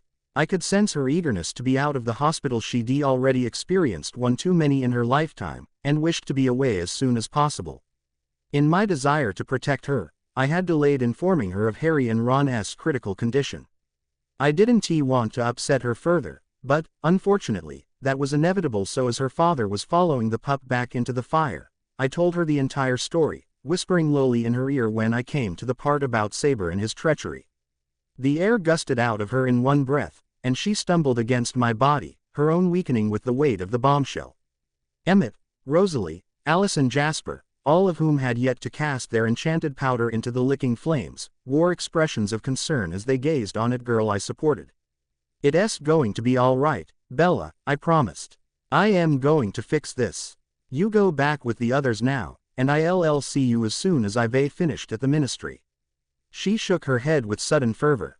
Bella, but I didn't get to finish. Without warning or explanation, the witch stomped away from me, a scowl marking her face as she determinedly pushed through the crowded welcome area. Oi, cried an offended wizard with, quite literally, no neck, after almost being knocked into a woman with an enlarged tongue, which spilled across the shiny floor like a giant, pink slug. Bella paid him no heed, and continued her march towards a door labeled broom cupboard.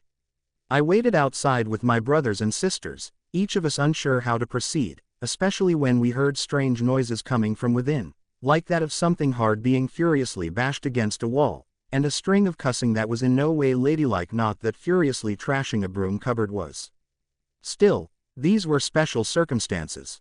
If I didn't feel sorry for her, I'd laugh, Emmett concluded. Poor kid, thought Jasper. If it's not one catastrophe, it's another. AAA arg. At the sound of the commotion, the flustered receptionist came rushing over to investigate. She was fairly young, probably 20 or 21, and had neatly styled mocha-colored hair that draped past her shoulders onto pristine, hospital robes. Initially, she snatched the opportunity to exercise her authority, but lost her nerve when she realized she was facing 5 vampires. What's going on here? She questioned meekly, her eyes flicking to the broom cupboard, and then back to my family and me. Nothing, I insisted. A reverberating clang from behind the door suddenly undermined that a second later.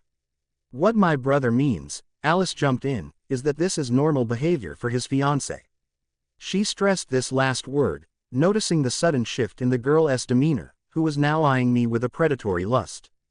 The blatant reference to my unavailability seemed only to encourage her though, much to my extreme irritation. How intriguing. Mr. Cullen, isn't it? That's right. I've met your father, you know. Charming. Oh, he is, as I am sure you are.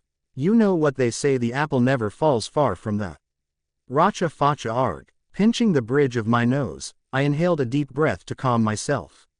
I sensed, rather than saw, my siblings exchanging wary glances. The receptionist cocked an eyebrow. Might I just say that you have an interesting choice in girlfriends? With her temper flaring as it was, Rosalie cut me to the quick. No, you may not, she snapped, tightly folding her arms, and appearing completely unconcerned when the woman flinched. Now if you don't mind, we'd appreciate some privacy. My future sister-in-law is having a moment. If it hadn't been for the fact that Rosalie could have snapped the receptionist's neck in a heartbeat, the woman might have argued. Luckily, she was too conscious of the potential danger, and turned-tailed instead, before making her way back to her desk. 30 seconds later, the ruckus in the broom cupboard diminished into quiet sniffling. Bella, darling, another sniffle. Can I come in? Carefully, I pulled on the wooden handle and slowly eased the door open, before sliding inside. It was cramped. There wasn't enough room to swing a cat. Bella stood with her back to me. She was leant against a wall when I entered, her forehead cooling against the plaster. In her hand, there was the splintered length of wood, which had once formed the handle of the broom now lying on the floor. Everything was in disarray or broken. The cleaning equipment, most of which would have once sat on the shelves, was now scattered on the floor. On the cold, white walls, either side of Bella, there were 2 bloody stains. The scent hit my nose as I gave a cautious sniff. The sight of her bloody knuckles had me hissing. You humans, what is it with you and self-harm?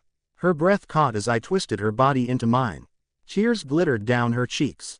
It was baffling to me how a few tiny droplets could exert such a tug on my heartstrings. How could something so small have so much influence? Oh, Bella. Her dainty fingers found my shirt, where they closed around the fabric over my chest. Sorry, she whispered. I immediately began kissing away the moisture on her face, brushing her skin gently with my lips, before transferring my ministrations to her damaged hands. Don T apologize. You've been through a lot in the last 24 hours. I just want it to stop. I want everyone I care about to be able to get on with their lives without having to worry about what's coming next. I know. And now Harry and Ron, poor Mrs. Weasley. And George. They going to get better though, I told her, rubbing patterns against her spine. You sure? I nodded. That's what the healers are saying, and I am sure they know what they talking about. Now, why don't we get out of this cupboard? You right. I need to go visit the guys.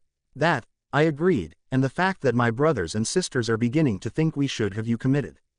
Despite everything, Bella cracked a smile.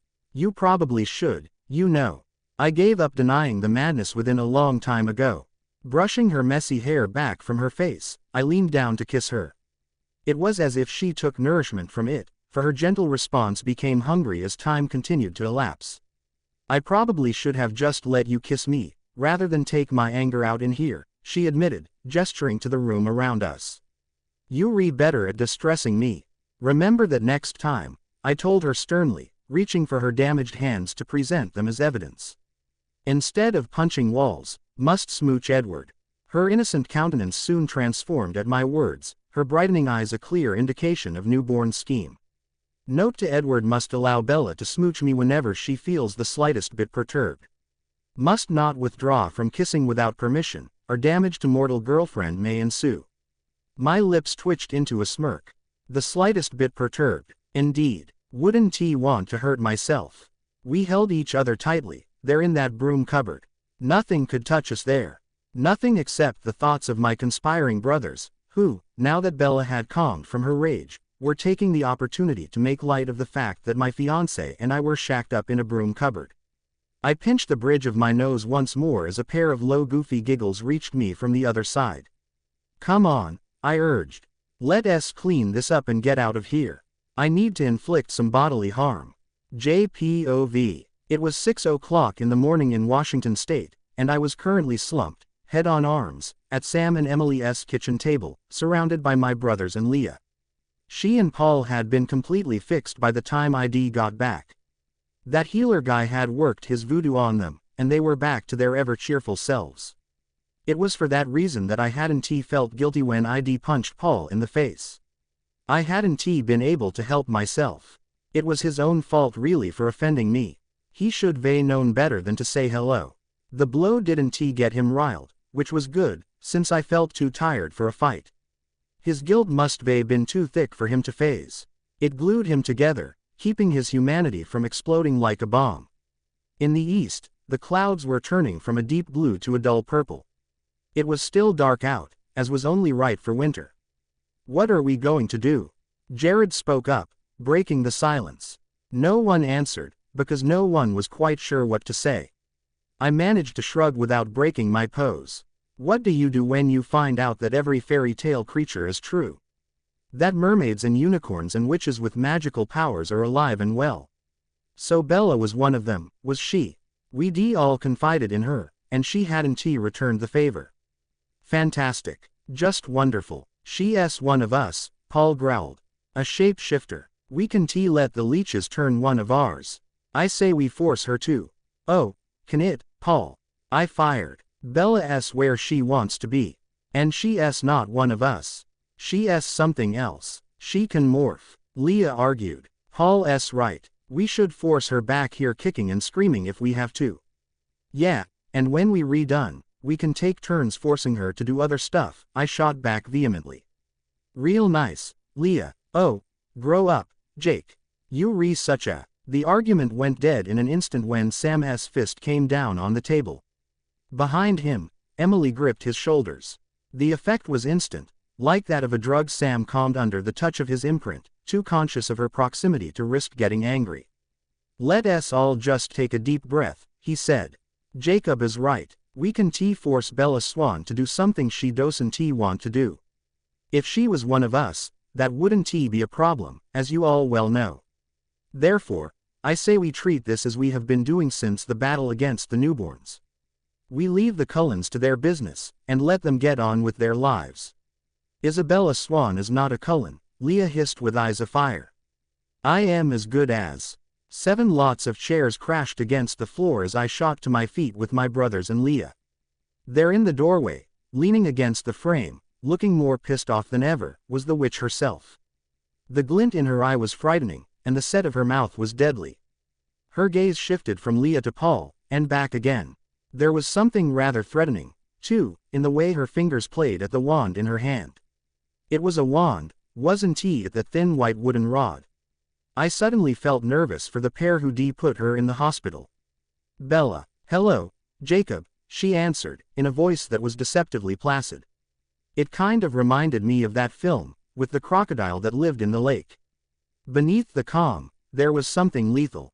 What brings you here? The promise of bacon. Huh. A wicked smirk played at the corners of her mouth.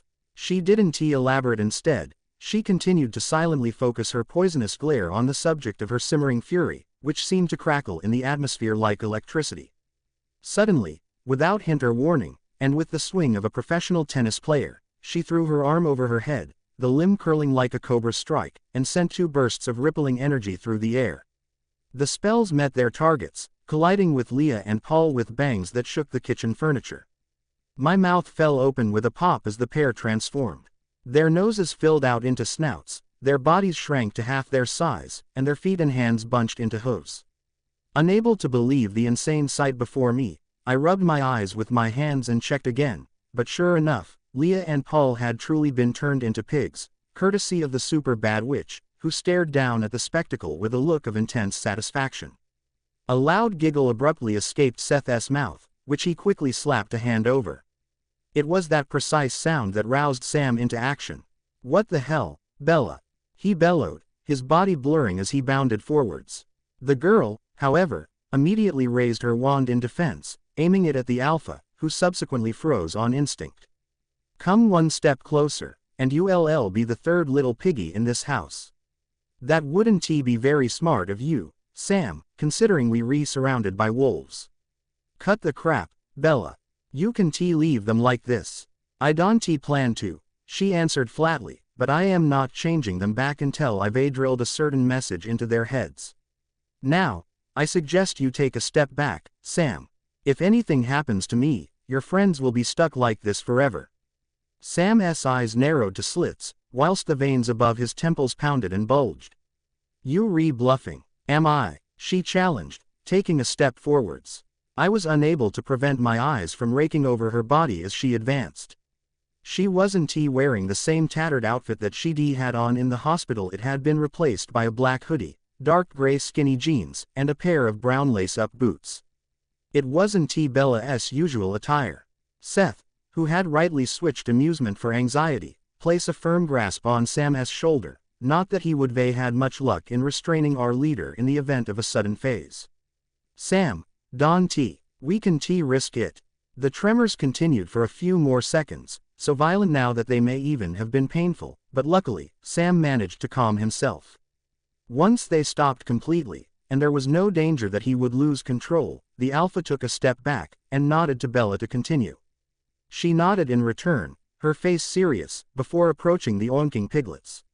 The room filled with the sound of their shrill squeals. I wanted to shield my ears and block out the noise, but I was too overwhelmed by morbid curiosity to do so. Now then, said Bella, looking directly into the beetle black eyes of the 2 oinkers, I am going to make this quick, so shut up and listen.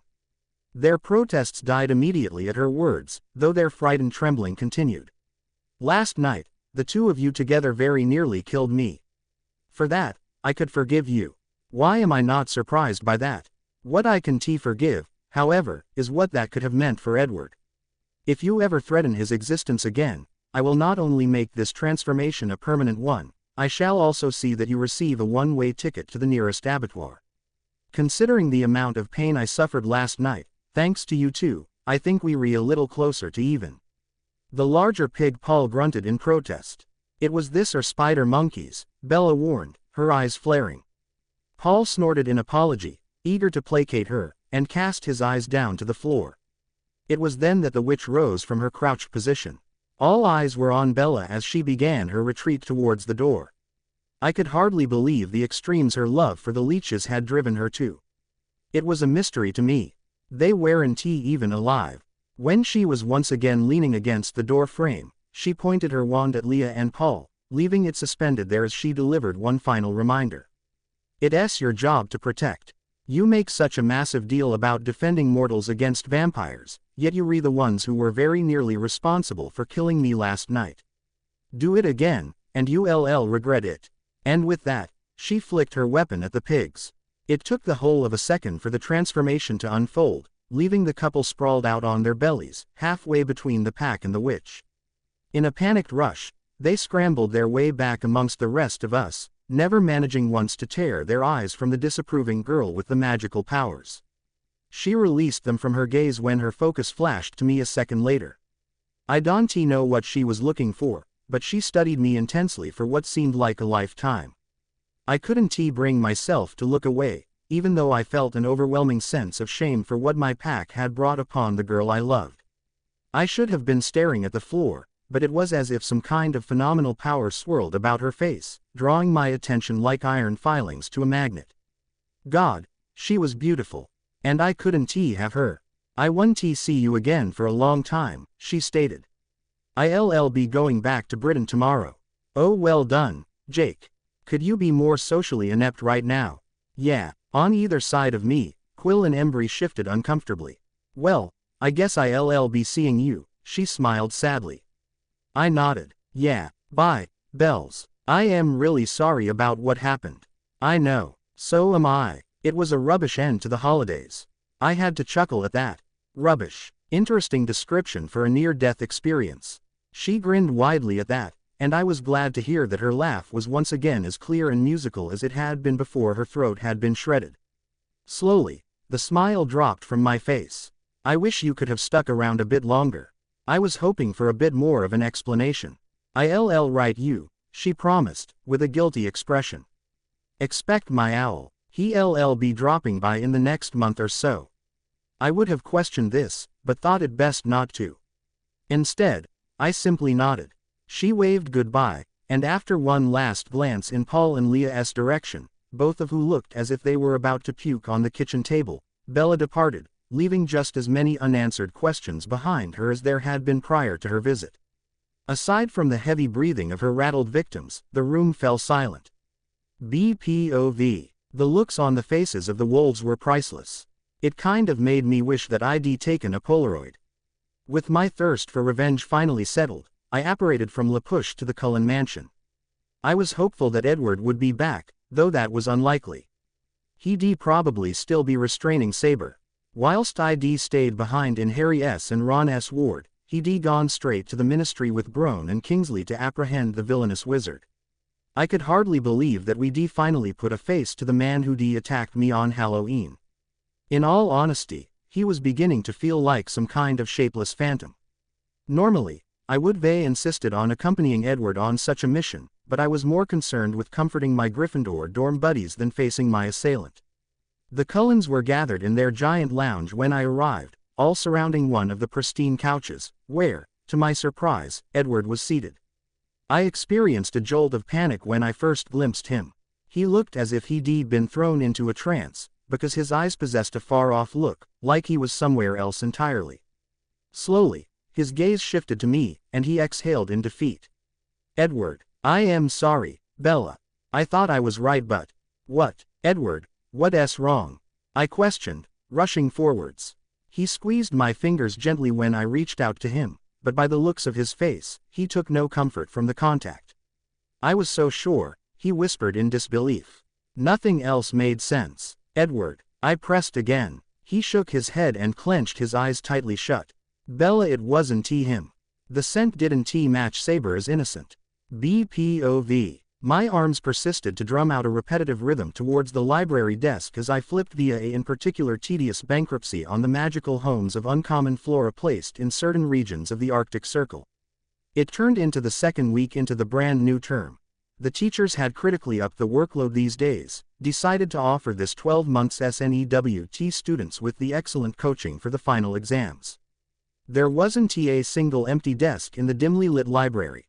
Students had been running diligently at some stage in the room, a few scribbling furiously onto prolonged rolls of parchment, others dabbing at sweaty foreheads, trying not to disintegrate underneath mounting pressures.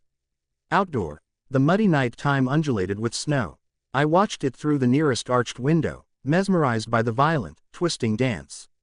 The yellow moon had developed into a complete-bodied orb, however it was disguised by means of a thick blanket of iciness clouds. The best evidence of its presence tonight became a pink glowing smear, on the center of a darkish brown sky.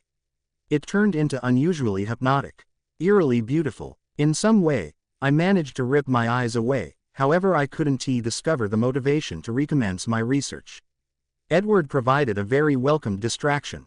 He turned into fully immersed in a divination textbook the color of mustard, and wore masks of deep awareness, licking his faded, full lips on occasion every time he observed something new and unexpected. It became certainly lovable. "What?" he requested with a smile, sensing my gaze. I blushed at having been caught. Nothing, I just like watching you look at. You appearance so targeted." He chuckled lightly and regarded up. "It's satisfactory to find something that I don't already know." "Whatever exciting?" I questioned, nodding to the ebook. "Sure. It offers illustrations of cosmic styles from big historical occasions. Some other one. Become he making plans on running via the complete of records proper up to the modern. You should test your birthday. That changed into a huge occasion." "I disagree, Edward. I am continually proper, don't forget." While he rolled his eyes, I poked my tongue out playfully in response. Initially, I concept ID annoyed him that he become unimpressed with the juvenile show, due to the fact the easiness in his posture became swiftly replaced via an irritated stress. Thankfully for me, his head grew to become within the path of Madame Pants, who turned into manning the checkout desk, her mouth pinched in disapproval. She changed into making her way via a pile of lower back books, marking the primary leaf in every with a black, vibrant, bulb-treated stamper. Whilst Edward next became returned to stand me, his vibrant green eyes had been alight with surprising entertainment. But tiresome it might be, I am able to generally forgive older-appearing people for the notion in their very own superiority. With witches and wizards though, it is so absurd, it is funny. "I do not understand." He gave me a patient smile, before happening to explain that I would tick off the librarian after managing so easily to distract Edward from his studies. Reputedly, the lady changed into nursing a soft spot for the Cullen men, Carlyle specifically, thanks to the truth that they had collected such an intensive mental vault of expertise for the duration of their sleepless years. "Remarkable," I muttered mockingly. "Pants has a aspect for intellects. You recognize you cannot capture a smash whilst a wrinkly old prune is crushing to your boyfriend." "Yeah, you should completely be worrying proper now," Edward nodded, mimicking the drawl of an adolescent schoolgirl. "She's warm." I held lower back a snort. "Don't be mean." "Sorry. I am being mean, are not I?" For a moment, he seemed a touch ashamed. The librarian's mind, but, have persevered down the same route, due to the fact he exhaled all at once in exasperation, folding himself over his e-book. I arched an eyebrow, curious, yet very well entertained. She doesn't like that we re nonetheless chatting in her library, like a group of stupid teens, whilst we should be reading diligently for our NEWTs. It is now not mature, seemingly. Nicely, I have an excuse. I am a teenager. And I am approximately 40 years older than the librarian, Edward huffed. I don't need a lecture from her on maturity. His tone made me chuckle, earning the two people every other reproachful scowl from Madame Pants. You realize, for an vintage guy, that sounded remarkably petulant. He sent a playful wink in my course, a smile forming on his perfectly chiseled face. It's my inner toddler. He's ultimately getting a chance to unleash the resentment. As opposed to further incite the wrath of the elderly witch-reduce boyfriend-looking vulture, Edward and that I lower back to our research, however not earlier than I remarked at the Cullens' surprising interest in divination. ID expected them to locate the difficulty vain and tiresome, based on what ID heard from limitless others in previous years, but they were all completely fascinated, which includes Alice. It become 20 to 8 when Jasper and Emmett made an look. Simply as I used to be starting to finally channel the powers of research and academia, the ugly twosome swept in from in the back of, breaking the quiet with the crinkling and ruffling of paper as they all at once cleared the table to make manner for a big, mysterious document. "Check this out," Emmett whispered excitedly. Even now, half manner into the faculty year, his industrious mindset to the curriculum still taken aback me. This, of direction, usually preceded an inevitable guilt, which in no way went left out via the inquisitive empath. Whenever I saw the resulting smirk, I flushed a deep coloration of pink, and had to remind myself that my mind potential became far smaller than that of Edward's burly brother.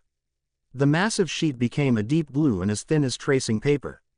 It had hundreds of intersecting creases and became torn round the rims, where it had been handled by using infinite former students. I puzzled briefly what number of had folded and unfolded it over the years. A gentle but insistent thud pulled me from my inconsequential musings, and I looked up to see Emmett's index finger pressed firmly to the lowest proper nook of the document, indicating a date written in white ink. 1918, Edward murmured, reading aloud. His eyes moved upwards, caressing the page with fervent admire. I noticed then that the frail scroll changed into another planetary map, a record of a night time long, lengthy ago. Dread pooled in my belly when Edward stated subsequent, in a voice deep and foreboding, this was the night my heart stopped beating. The air in my lungs gusted out with a swift whoosh, some of it trapping in my throat, like a suffocating glob of unchewed meals. The lads, of course, pressed on, excited and unfazed. Take a look at the positioning of Mars and Venus, Jasper instructed, pointing to two opposing spheres, both on both facet of the solar. They have been in perfect alignment, the giant fiery body and the two lesser ones. Earth turned into drifting off somewhere to the side. I sighed in alleviation, assuring myself that the uncommon association had no relevance or connection with activities in Chicago all those years in the past. As a consistently unfortunate creature, my bubble failed to ultimate lengthy before it burst. They may be each equidistant from the Earth, Emmett blurted. And at equal angles to it, Jasper introduced ominously. I gulped loudly as he plucked mine and Edward's rulers from the desk, laying them together with his very own onto the map, so that they connected the offensive little circles like a dot-to-dot puzzle. A sour frown formed on my face as I tried not to stare at the ostensibly innocent isosceles, which can also or one T have been the foundation to all the close-to-dying revel-in I had gone through at some point of the previous few years. Notable. Simply incredible. Edward's jaw snapped together. If there had been a steel plate trapped among those venom-lined enamel, it might have cracked in. His eyes had been bearing into mine, exerting a magnetism that had me frozen in location, unable to drop my gaze. It does not mean anything, Bella. I may not accept as true with it. The air turned into quiet between us, simple as the sound of pencil scribbling furiously against parchment and my own regular breathing to fill it. I did not respond, due to the fact I used to be decided to mask the bleak journey of reputation I used to be presently undertaking. Edward, too, have to have sensed the truth. Along with his mounting interest in cosmic have an impact on, how ought to he now doubt Chioko's caution with the evidence there to corroborate its authenticity. Earth Edward and myself trapped in a tug of struggle between the spheres among happily ever after and the last doom. One way or some other, I was going to suffer, and Edward knew it. Deep down, when the self-defensive layers of denial have been stripped away, the know-how became there, eating its way to the surface. After a lengthy awkward silence, my vampire fiancé rolled up the chart and passed it again to his burly brother, who usual it with an expression that changed into both disenchanted and apologetic. Jasper shifted his weight uncomfortably, probable suffering underneath the pulsing hostility directed at Emmett and him by way of a stony confronted Edward. Most effective continual attacks of love could pull him from his blackened mood now. Allow us go, I notion at him. His ideal eyebrows arched as I stacked my books and rolled up my parchment. The cruel sound of his chair scraping over the floorboards became evidence enough of his contemporary mood. He might in no way have made one of these noise if he'd been in a calmer nation. As I packed my matters into my bag, I sent him an intellectual photo of our brief haven, the only region right here at the college in which we may want to locate a few privateness. On our walk to the room of requirement, I pondered on the whole lot that had passed off in current weeks. Following Edward's fruitless experience to the ministry, things had long passed from horrific to worse. Gryffindor, with the absence of our captain and seeker, had lost in opposition to Hufflepuff, plenty to the satisfaction of Pansy Parkinson and her cronies, all of whom persevered to remind the team of the infuriating defeat. We decontrolled as satisfactory we may want to without Harry and Ron, enlisting Dean Thomas and Brian O'Neilly to help us in our plight. even as Brian did in super activity defending the hoops. Dean did not possess half the flair or talent of Harry. He'd been absolutely outstripped via Bale Wishart, who snatched the snitch 173 grueling minutes into the sport, earning Hufflepuff the prevailing 150 points. The most effective comfort become the factor distinction. At the cease of the fit, they D200, and we had 180. The talents of the rival chasers left plenty to be desired, for they rarely managed to intercept the quaffle in the course of play. Scoring became nearly easy for Ginny, Viola, and me. We would have wiped the ground with them if it hadn't been for the absence of our key players. The Cullens were extremely supportive afterwards, privy to my dejected mood. I might misplace depend of how regularly Edward had praised me for my flawless play, as he deplaced it. So long as Harry catches the snitch inside the next game, there may be no reason why we should not nevertheless come top, Emmett, the perpetual optimist, had enthused. I prayed that Ravenclaw upped their recreation the following time they faced Slytherin, otherwise it might make a Gryffindor victory an awful lot tougher to achieve. I shook mind of Quidditch out of my head for the instant. It reminded me too much of my hospitalized housemates. Regrettably, however, my thoughts began maining me down a route twice as darkish and infinitely greater worrisome. Edward's revelation echoed in my thoughts as the two folks grew to become onto the grand staircase. I wasn't in my very own frame. I might been transported returned to the Cullens' living room, where I relived the instant Edward had instructed me we had been no toward bringing down the Death Eaters. I was so sure, he murmured with disbelieving eyes, as if he hadn't quite controlled to soak up the reality. But I marched out of the fire and the minister changed into there, anticipating me. Brone become with him, standing off to the left, toddler sitting McLaggen. That was the best point for the duration of his whole story when a wicked smirk threatened the tough mold of his lovable functions. The rest of the time, from the manner he positioned himself on the sofa folded forwards, so that his shoulder blades protruded against his blouse, sharp and described like the ones of a cat to his facial features, the whole lot about him gave testimony to an underlying bitterness. He desired so badly to be right. I hadn't predicted it to be so massive, or quite so crowded, but it became midday there, I suppose. Wizards and witches were going about their duties, all too busy and involved in their paintings to note me. It reminded me of a hive, or an ant colony, bustling with mystery activity, all that manner down within the stomach of London.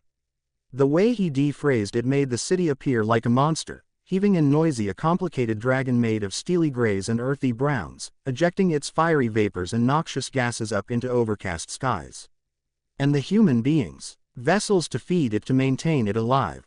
They moved underneath the concrete pores and skin like oil in a machine, transported via the green community of veins and arteries that formed the London Underground. The elevator took us to the second 1 degree, and we stepped out into a long corridor that forked into 3. The Auror headquarters changed into at the end of the second one.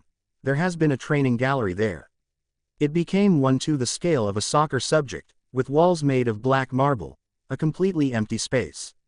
No furnishings, no decorations. Just witches and wizards, working towards their movements. See any precise duels? Emmett demanded excitedly, leaning in from behind the couch. Edward rolled his eyes. Only in short. One wizard got hit with a spell as we have been passing via. Idea he became going to crack his skull open, as it dispatched him flying back, but the marble kind of softened on impact. He bounced off it as though were a feather bed. For some motive, all heads all at once grew to become on me. Did they assume I knew each spell in life? I shrugged, caught between amusement and moderate inflammation. What passed off subsequent? Esme pressed after I gave no answer. Kingsley led us to a round assembly room. The partitions there had been made up totally of chalk forms. There have been notes scribbled everywhere, the accrued thoughts and contributions of the Aurors. They were all seated at this colossal round desk, staring daggers at me from the moment I walked in. And Saber, I urged. Edward shook his head and glowered. As cool as a cucumber. I went round every unmarried man or woman in that room, and now not one in all of them matched the heady scent of the masked wizard. What did his blood odor like? Cinnamon, Alice grunted, her voice maintaining its musical key. And Saber's lemongrass, said Edward, with the tiniest hint of garlic. Rosalie's nostril wrinkled in disgust. Do not seem like that, babe, Emmett told her. Seems like guy smell to me. I scoffed. Lemongrass. Seriously. Do not listen to him, his glorious lover advised with a roll of her eyes. There may be no such element as a man's scent with regards to blood. While I found him within the wooded area after the undergo assault, he reeked of daisies and vanilla. Never might I have predicted to peer the behemoth vampire pout, however that become what Rosalie's teasing stimulated. She laughed without remorse at the betrayal. That aside, the visit grew to become out to be a waste. In step with Edward, Sabre reacted no in a different way to any of his colleagues. His pulse had improved, but so had everybody else's. That become best to be predicted, after all, while one turned into within the presence of a vampire stranger. Kingsley informed Edward afterwards that they couldn't even arrest the suspect for foul play. The handiest evidence they turned into Edward's interpretation of Alpheus' dream, which changed into nowhere near enough. Till Sabre slipped up, or they something stable to justify apprehending him, he was a unfastened man. Alpheus Truman, alternatively, had been admitted to St. Mungo's in which he become undergoing treatment to restore his senses. An unexpected yet mild shake to my shoulders roused me from my trance. Come what may, Edward and I had managed to make it all the manner to our sanctuary without me noticing. Bella, are you okay? You've been quiet. Edward moved nearer, until he towered over me, the moderate tilt of his head an indicator of his challenge. I used to be simply thinking, I said dumbly, scraping a hand through my hair. The plain announcement gave start to a short, awkward pause. Edward endured to stare at me, as rigid as granite as he awaited an elaboration. I shrugged casually and lied. Just Quidditch. I didn't miss the way his guarded eyes narrowed, even though it changed into through an infinitesimal quantity. Perhaps he doubted my answer, believing alternatively that I used to be nonetheless residing on the big name map his brothers had located, due to the fact the way he raked his gaze over my face gave the impression that he was attempting to find signs and symptoms of dishonesty. The fib was too believable even though, considering how significantly I took the sport. Did it remember greater than the risk of mortal peril? Honestly, he sighed in quiet comfort, before pulling me over to the giant four-poster, the only we had already visited so commonly before. The harp had materialized too, and changed into strumming out a soothing lullaby by means of the amber glow of the hearth. After kicking off our shoes and dumping our bags onto the luxurious carpet, we slid onto the substantial mattress, wherein we sank languorously together onto the ocean of costly pillows, which, together, absolutely concealed the ivory quilt's higher 0.33. You realize even in case you do not beat Slytherin, Edward started out, for that reason receiving the terrifying swan scowl of doom. When my nostrils commenced flaring, he backtracked quickly, likely fearing that I might burst a blood vessel. I imply I don't need you to experience pressured. I chuckled at his correction and comfy back into his palms. His wintry preserve furnished a perfect stability against the heat of the flames dancing inside the fireplace. I recognize you are simplest trying to be kind, but it is just an inevitable a part of sport. You are constantly going to disappoint someone if you lose. I knew that at tryouts. Something it takes, Edward, I vowed, meeting his emerald gaze, I'll do it. I could not determine what effect my promise had on him. He must had been questioning what lengths I'd go to win, due to the fact he become, quite truly, a natural-born warrior. He gave little away even though as we rested there together on the mattress only his pursed lips provided any indication of what become taking place under the surface.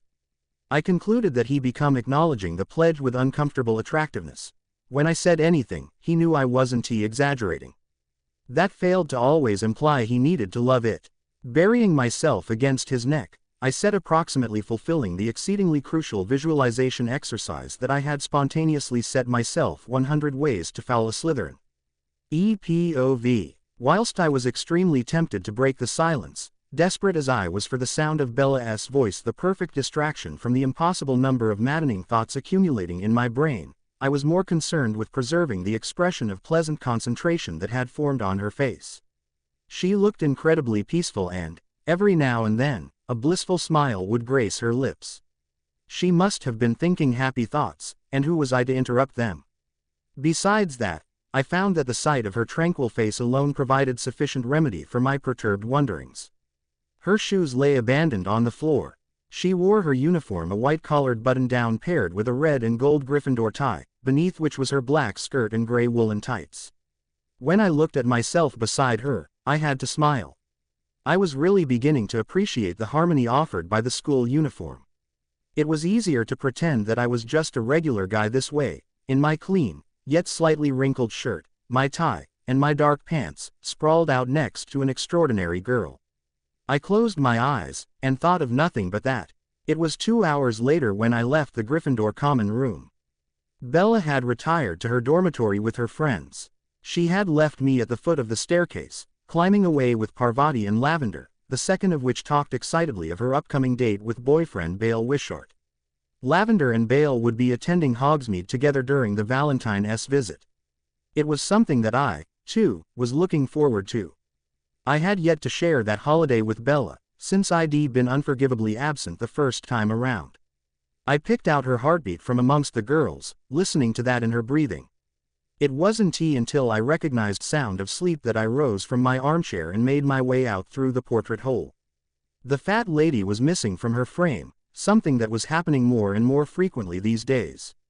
Her friend, Violet, had received a barrel of single malt whiskey from the monks situated not far from the kitchens, and now the two were meeting up every night after curfew to try and deplete the supplies.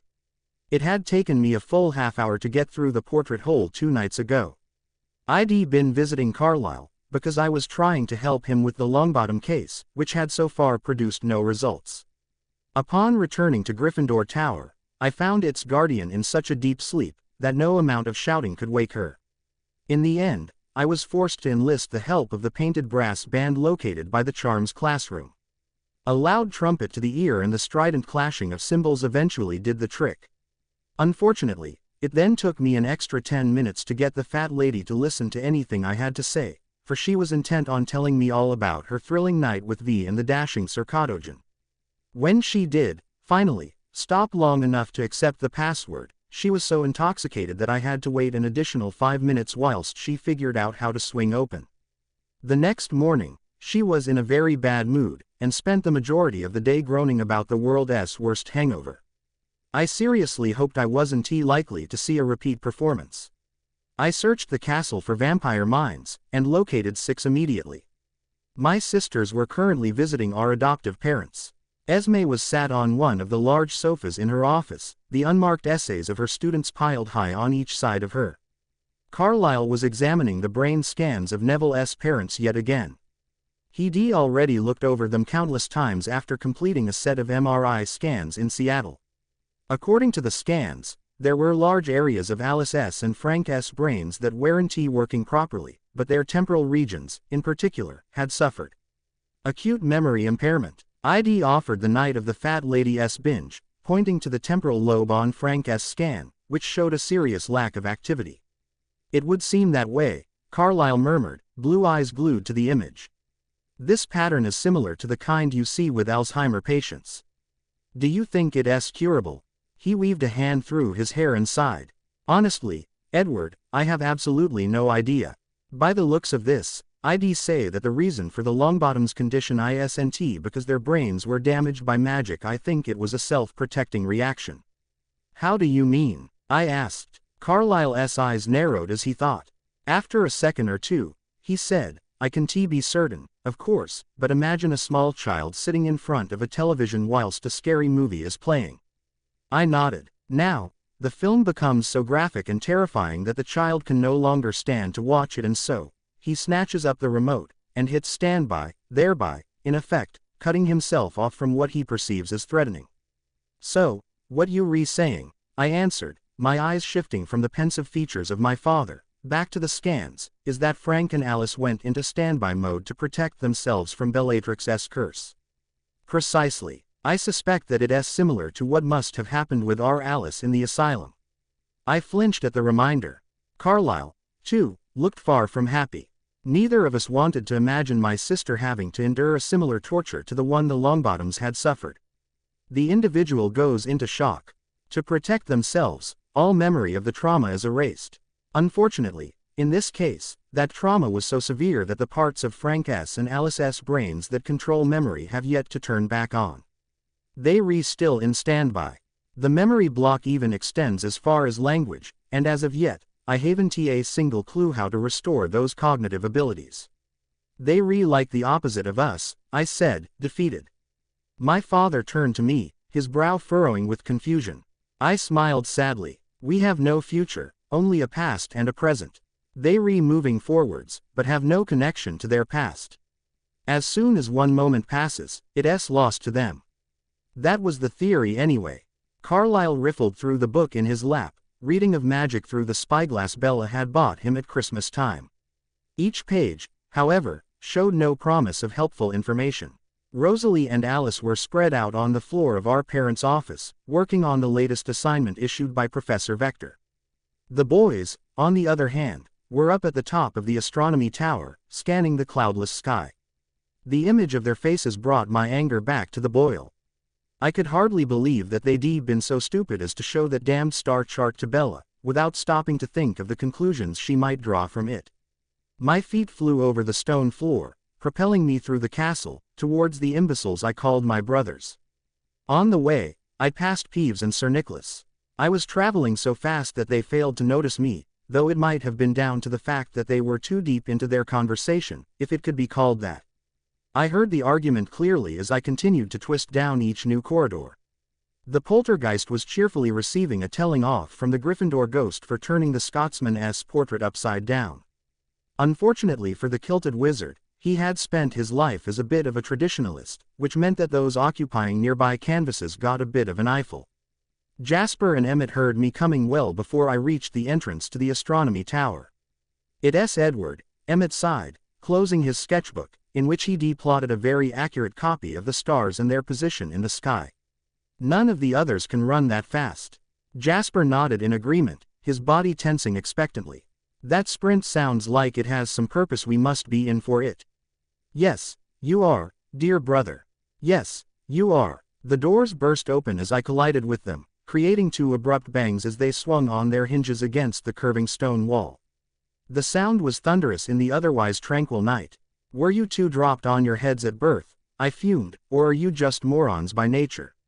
At the very top of the tower, my brothers popped suddenly over the edge of the stairs. Seriously, bro, you need to turn it down unless, of course, your aim is to wake up the entire school. After aiming a long, venomous glare at Emmett, who registered it with an air of indifference, I sped up the spiral structure to meet him, traveling like a bullet fired into a tornado. You could have waited until Bella wasn't around to show me that thing, I hissed, once we were face to face. It concerned her too, Edward, Jasper pointed out. That doesn't mean she had to know. You've probably convinced her now that mortal peril is waiting around every corner. Well done. Emmett's frosty eyes gave a bored roll. Don't be so dramatic. A guttural snarl ripped through my teeth, whilst my fists balled at my sides. When a sudden wave of calm washed over me, however, courtesy of Jasper, they loosened a little. Look, Emmett continued, stepping away from the balustrade, which he had been casually relaxing against since my arrival. Whatever Bella's destiny is, we can prevent it from happening. All we can do is prepare her for it. We don't even know what it is. We don't even know if there isn't it to prepare for in the first place. So, what, all this is just a massive coincidence? Yes. Emmett rejected my argument with a noise of disgust, and said, "Get real, Edward." That was the moment I snapped. Even with Jasper dulling the heat of my anger, I knew what I should have been feeling, which was precisely why I pulled back my arm and smashed it into Emmett's face. The move was so swift and powerful that there was no way he ever could have hoped to avoid or deflect it. With a resounding crack, my ape of a brother was thrust into the air. It was immensely satisfying to watch him arc up and away from me, rendered helpless by the forces acting upon his immortal body. Gravity should have sent him plummeting down the tower's middle. To my utter astonishment, however, he collided with some invisible solid just as the descent was beginning, the impact resulting in a loud, unexpected thud. Oomph! What the? Jasper and I stood motionless, propelled into complete and utter shock.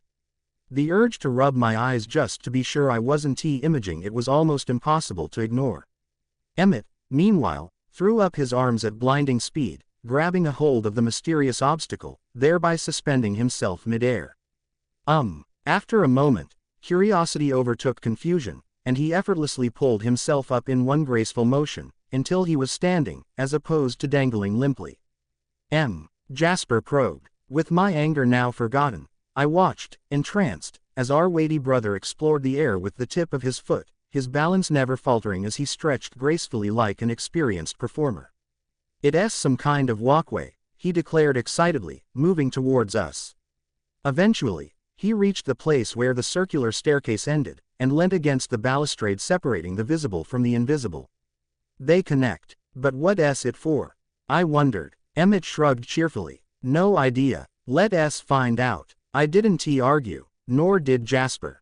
We leapt over the divider without hesitation, and, in single file, with Emmett as our leader, we followed the winding path he had already mapped out for us, proceeding more slowly when we reached uncharted territory.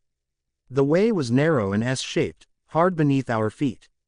It cut directly through the center of the tower, and led us to the side opposite the one we started at, ending at a section of wall home to a conveniently placed wall torch. Emmett whirled on the spot to face us, his lips pulled up in a giant toothy grin. "Are you thinking what I am thinking?" "You know it," I answered, equally enthusiastic. His eyes glittered like frosty diamonds, swimming with an unquenchable desire for adventure. He spun once more, reaching up as he did to close his fingers around the iron sconce. Through his mind, I watched his fingers graze along a small patch of metal, which had been embossed with the shape of a cat. The image was similar to that of an old Egyptian hieroglyph. Curious. To my immense frustration, Emmett hesitated, intent on building and prolonging the suspense. Orange flames danced against the shadows, flickering periodically a silent beckon. I held my breath. Finally, when the excitement grew too painful to bear, a new, separate entity, nourished by the vampire empath Emmett, ended it. With a cliched, but deeply welcomed click, the trigger pulled forwards, away from the wall, like something you'd expect to see in an old black and white horror. And then, in the same way that the brick wall behind the leaky cauldron had divided in two, forming the entryway to Diagon Alley, the stone blocks began to tremble and shake, creating an almighty rumble that reverberated down to the very foundations of the astronomy tower. The others would hear it, surely. I jumped to Alice's mind, expecting to find her alert. She was completely oblivious though, as were the others, to the thunderous event occurring before my eyes. What had initially started out as a rather generic wall transformed into something else entirely. The bricks folded outwards, forming a small, perfect archway, through which we glimpsed the first few steps of a secret stairway, built into the walls of Hogwarts. How could we not have known about this? Jasper thought incredulously, remembering the destruction that had occurred during the battle against Voldemort. "God only knows what magic there is protecting this place," I murmured. Cautiously, my brothers and I edged forwards, so that we could peer around the corner. The second our heads crossed the threshold, molten light erupted through the narrow passage as half a dozen extra torches spontaneously ignited, illuminating the curving path until it swept out of view. For what seemed like hours, the three of us stood in total awe, rendered silent by sheer surprise, until, finally, Emmett whispered, "Dreams really do come true. A child through and through." "What do you suppose is down there?" asked Jasper, listening hard for signs of life. I searched too, but found not even the hint of a foreign mind. "Only one way to find out," said Emmett, before stepping into the passage, ready to pursue adventure. That was all he'd ever asked of life, and there it was, offered up on a silver platter. There were no windows within the hidden stairway, no points of light, save for the flames, which were lit at regular intervals. In addition, it was free of dust and cobwebs. Even the tiny creatures you'd expect to find in such a place, apparently, had yet to venture there. "There's no recent scent," Jasper noted. "I wonder how long it's been since someone came down here." 2 minutes into our descent, the odor and flavor of the air underwent a perceptible change. I could taste the stagnant moisture on my tongue, and earthy tones were strong in my nose. We'd made the transition from above ground to below it, and now we were traveling deeper and deeper into the earth. Jasper and Emmett also caught the change, but neither commented.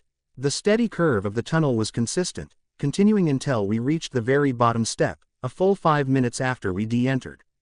A long, straight corridor lay before us, the walls of which were draped in clean, white linen, perfectly preserved, though it must have been decades old at the very least. I wanted to run it through my fingers, just to be sure it was real, but I was too afraid that it would crumble to dust if I did. I hesitated with my brothers at the foot of the stairs. We stared down the corridor to the very end about 30 meters away where it opened up into a new chamber.